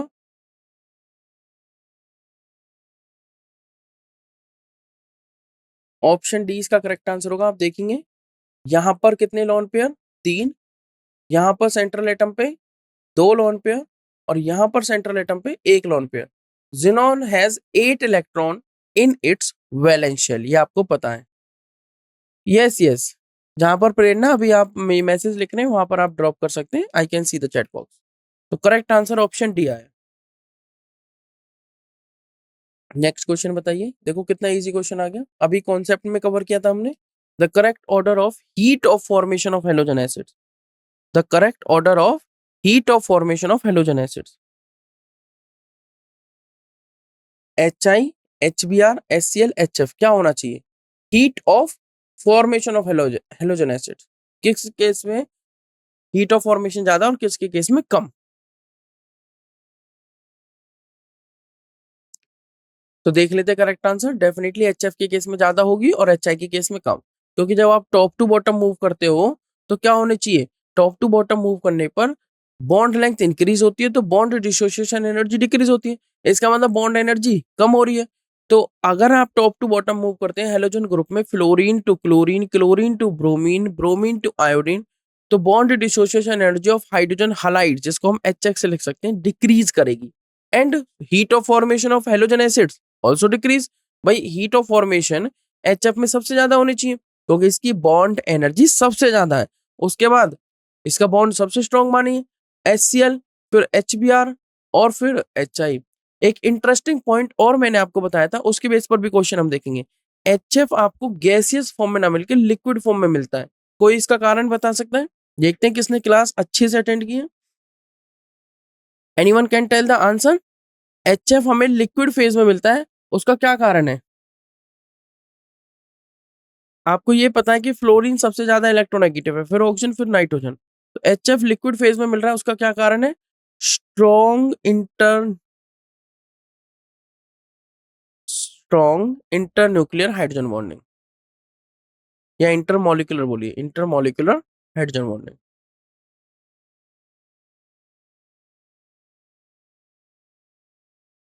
स्ट्रॉन्ग इंटरमोलिकुलर हाइड्रोजन बॉन्डिंग, इसका करेक्ट आंसर हो गया ऑप्शन बी। नेक्स्ट क्वेश्चन क्या है? Fluorine is a stronger oxidizing agent than chlorine aqua solution, this is attributed to many factors except, कौन सा factor इनमें से नहीं है? बताइए कौन सा फैक्टर इनमें से नहीं है? Heat of dissociation, ionization potential, heat of hydration, या इलेक्ट्रॉन एफिनिटी? सीधा सा आंसर है, क्लियरली हमें विजिबल है, राइट? तो देख लेते हैं, करेक्ट आंसर आएगा option B, this is attributed to many factors except ionization potential. Fluorine एक अच्छा ऑक्सीडाइजिंग एजेंट है क्लोरीन से, उसका कारण क्या है? आयनाइजेशन पोटेंशियल नहीं लेना, एक्सेप्ट आयनाइजेशन पोटेंशियल, सारे फैक्टर्स अच्छे से एक्सप्लेन करते हैं किसको? Strong oxidising behaviour of F2 को, जहां पर मैंने ऑक्सीडेशन स्टेट वाला पॉइंट कवर किया था, उस पॉइंट को आप अच्छे से पढ़ सकते हैं, उस स्लाइड के पॉइंट्स को। तो मैंने आपको बताया था कि कौन कौन से फैक्टर्स वहां पर अच्छे ऑक्सीडाइजिंग नेचर को एक्सप्लेन करते हैं F2 के। ठीक है, ऑक्सीडाइजिंग नेचर, ये चीज ध्यान रखनी, जो दूसरे का क्या करे ऑक्सीडेशन, अपना क्या करे रिडक्शन। अपना रिडक्शन करने के लिए ज्यादा इलेक्ट्रोनेगेटिव है, जल्दी इलेक्ट्रॉन ले लेता है। सॉरी, वहां पर मैंने आपको रिएक्शंस भी दिखाई थी। तो fluorine is a stronger oxidizing agent than chlorine in aqueous solution. This is attributed to many factors except ionization potential. Next question देख लेते हैं। Gradual addition of electronic shells in the noble gases cause a decrease in their. जैसे जैसे धीरे धीरे addition होगा, हम move करेंगे नीचे की तरफ top to bottom electronic shells का, तो उससे क्या डिक्रीज होगा? Ionization energy, atomic radius, boiling point या डेंसिटी, क्या डिक्रीज होना चाहिए उससे? अगर इलेक्ट्रॉनिक शेल्स बढ़ेंगी तो एटॉमिक साइज बढ़ रहा है, एटॉमिक रेडियाई बढ़ रही है, आयनाइजेशन एनर्जी डिक्रीज होगी। आयनाइजेशन एनर्जी क्या होगी? डिक्रीज होगी। बॉइलिंग पॉइंट क्या होगा? अगर मॉलिक्यूलर मास बढ़ेगा तो बॉइलिंग पॉइंट बढ़ेगा, और डेंसिटी भी बढ़ेगी, density is equal to mass by volume. तो करेक्ट आंसर क्या आना चाहिए? डिक्रीज क्या हो रही है? Option A. Very good answer. Correct answer आपका आएगा option A, ionization energy decrease करती है। बार बार वही कॉन्सेप्ट्स रिपीट होते हैं, बस क्वेश्चन को पूछने का तरीका बदल जाता है। इसीलिए हमें क्वेश्चन प्रैक्टिस करने होते हैं एग्जाम के टाइम पे। उसका कारण ये है कि कॉन्सेप्ट तो हमें आते हैं, बट क्वेश्चन किस किस तरीके से घुमा के पूछा जा सकता है वो हमें पता रहना चाहिए। तो आयनाइजेशन एनर्जी डिक्रीज करती है जब हम डाउन द ग्रुप मूव करते हैं। ठीक है, move away from the nucleus due to less electrostatic attraction between electrons and nucleus. Next question देख लेते हैं। Noble gases are group of elements which exhibit very, बताइए क्या? Noble gases are group of elements जो क्या exhibit करते हैं? Very high chemical reactivity, very low chemical activity, minimum electronegativity या मच पैरामैग्नेटिक प्रॉपर्टीज। क्या आंसर होना चाहिए? नोबल गैसेस में क्या है?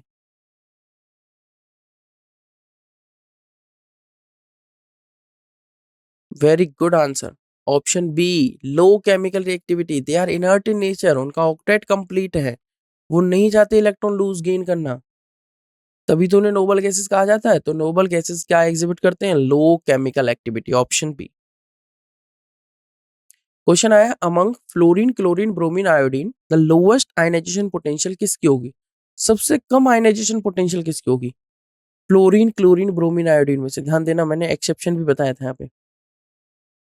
सबसे इजीली इलेक्ट्रॉन रिमूव करना किससे होगा?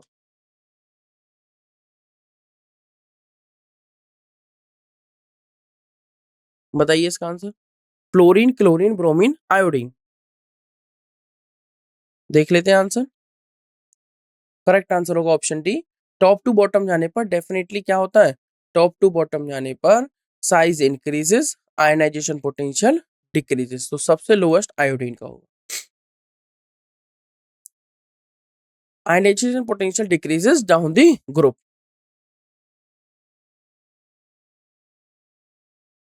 तो ये तो सिंपल सिंपल कॉन्सेप्ट है। नेक्स्ट क्वेश्चन क्या है? Correct order of increasing oxidizing power. सबसे ज्यादा ऑक्सीडाइजिंग पावर किसकी है और सबसे कम किसकी है? एकदम सिंपल था, इसके बारे में मैंने कई बार आपको कॉन्सेप्ट समझा दिए हैं। तो डेफिनेटली सबसे ज्यादा होगा फ्लोरीन का और सबसे कम होगा आयोडीन का। ऑक्सीडाइजिंग पावर डिक्रीज करती है डाउन दी ग्रुप, क्योंकि सबसे ज्यादा इलेक्ट्रोनेगेटिविटी किसकी है? फ्लोरीन, फिर क्लोरीन, फिर ब्रोमीन, फिर आयोडीन। इनके अपने पर्टिकुलर ग्रुप की मैं बात कर रहा हूँ। सबसे ज्यादा फ्लोरीन, और टॉप टू बॉटम जाने पर size increases, electronegativity decreases, ionization energy decreases, oxidizing power decreases. सबसे ज्यादा ऑक्सीडाइजिंग पावर किसकी? फ्लोरीन, उसके बाद क्लोरीन, उसके बाद ब्रोमीन, उसके बाद आयोडीन। ऑक्सीडाइजिंग पावर का मतलब है वो दूसरे को ऑक्सीडाइज करे और अपना रिडक्शन करे। तो ऐसा कौन है? फ्लोरीन के अंदर सबसे अच्छी टेंडेंसी है दूसरे को ऑक्सीडाइज करने की और खुद को रिड्यूस करने की। उससे कम टेंडेंसी क्लोरीन के अंदर, उससे कम ब्रोमीन के अंदर, उससे कम आयोडीन के अंदर। तो सबसे ज्यादा जो ऑक्सीडाइजिंग पावर है वो किसके अंदर है? फ्लोरीन के अंदर। बिकॉज मोस्ट इलेक्ट्रोनेगेटिव है, मोस्ट इलेक्ट्रोनेगेटिव एलिमेंट है किसमें, पीरियोडिक टेबल। नेक्स्ट क्वेश्चन देख लेते हैं। एट रूम टेम्परेचर HCl तो गैस है, but at HF as a low boiling liquid मिलता है, उसका कारण क्या है? बताइए क्या कारण हो सकता है। मैंने आपको बताया है HF bond is covalent, HF bond is ionic, HF has metallic bond, या HF हैज हाइड्रोजन बॉन्ड। तो इसका करेक्ट आंसर होगा definitely option D, hydrogen bonding की वजह से इनके बीच में, HF मॉलिक्यूल के बीच में होती है स्ट्रॉन्ग इंटरमोलिकुलर हाइड्रोजन बॉन्डिंग, जिस वजह से करेक्ट आंसर क्या हो जाएगा, ऑप्शन डी। तो एक गैस फेज में ना मिलके किस में मिलते हैं, due to hydrogen bonding HF is a liquid. आज की क्लास का लास्ट क्वेश्चन देख लेते हैं। The correct order of solubility in water for helium, neon, argon, krypton, xenon. Top to bottom जाने पर सॉल्युबिलिटी इंक्रीज होगी या डिक्रीज होगी? Option C. तो टॉप टू बॉटम जाने पर सॉल्युबिलिटी इंक्रीज होनी चाहिए। ज़ीनॉन की सबसे ज्यादा, krypton, argon, neon, helium. Helium की सबसे कम, then neon, then argon, then krypton, then xenon की सबसे ज्यादा। क्योंकि सॉल्युबिलिटी इंक्रीज करेगी हीलियम टू रेडॉन, उसका कारण आपको पता ही है। जो इनके बीच में इंटरेक्शंस होते हैं वाटर मॉलिक्यूल्स के साथ, वो इंक्रीज हो जाते हैं जैसे जैसे आप टॉप टू बॉटम मूव करते हैं, साइज बढ़ता है। क्लियर? तो आई होप जो भी क्वेश्चंस हमने आज कवर किए वो आपको समझ में आ गए होंगे। जो भी थ्योरी सेशन हमने देखा था वो आपको समझ में आ गया होगा। तो यहाँ पर पी ब्लॉक होता है फिनिश। अब कुछ ही मिनटों के बाद आपकी क्लास स्टार्ट हो जाएगी फिजिक्स की, विद इन 5 मिनट्स। तो आप सभी को वेट करना है, लीव नहीं करना है। ठीक है एवरीवन? तो मिलते हैं आपसे नेक्स्ट क्लास में। कल की क्लास में हम D and F block element देखेंगे। तो पीरियोडिक टेबल हमें समझ में आ ही चुकी है, डी एंड एफ ब्लॉक समझना और इजी हो जाएगा। तब तक के लिए thank you so much, have a good day. और आपको ध्यान रखना है, आपको क्या करना है, आपको डीपीपी और पीवाईक्यू जो प्रोवाइड करेंगे उनकी प्रैक्टिस करनी है। Okay everyone, thank you.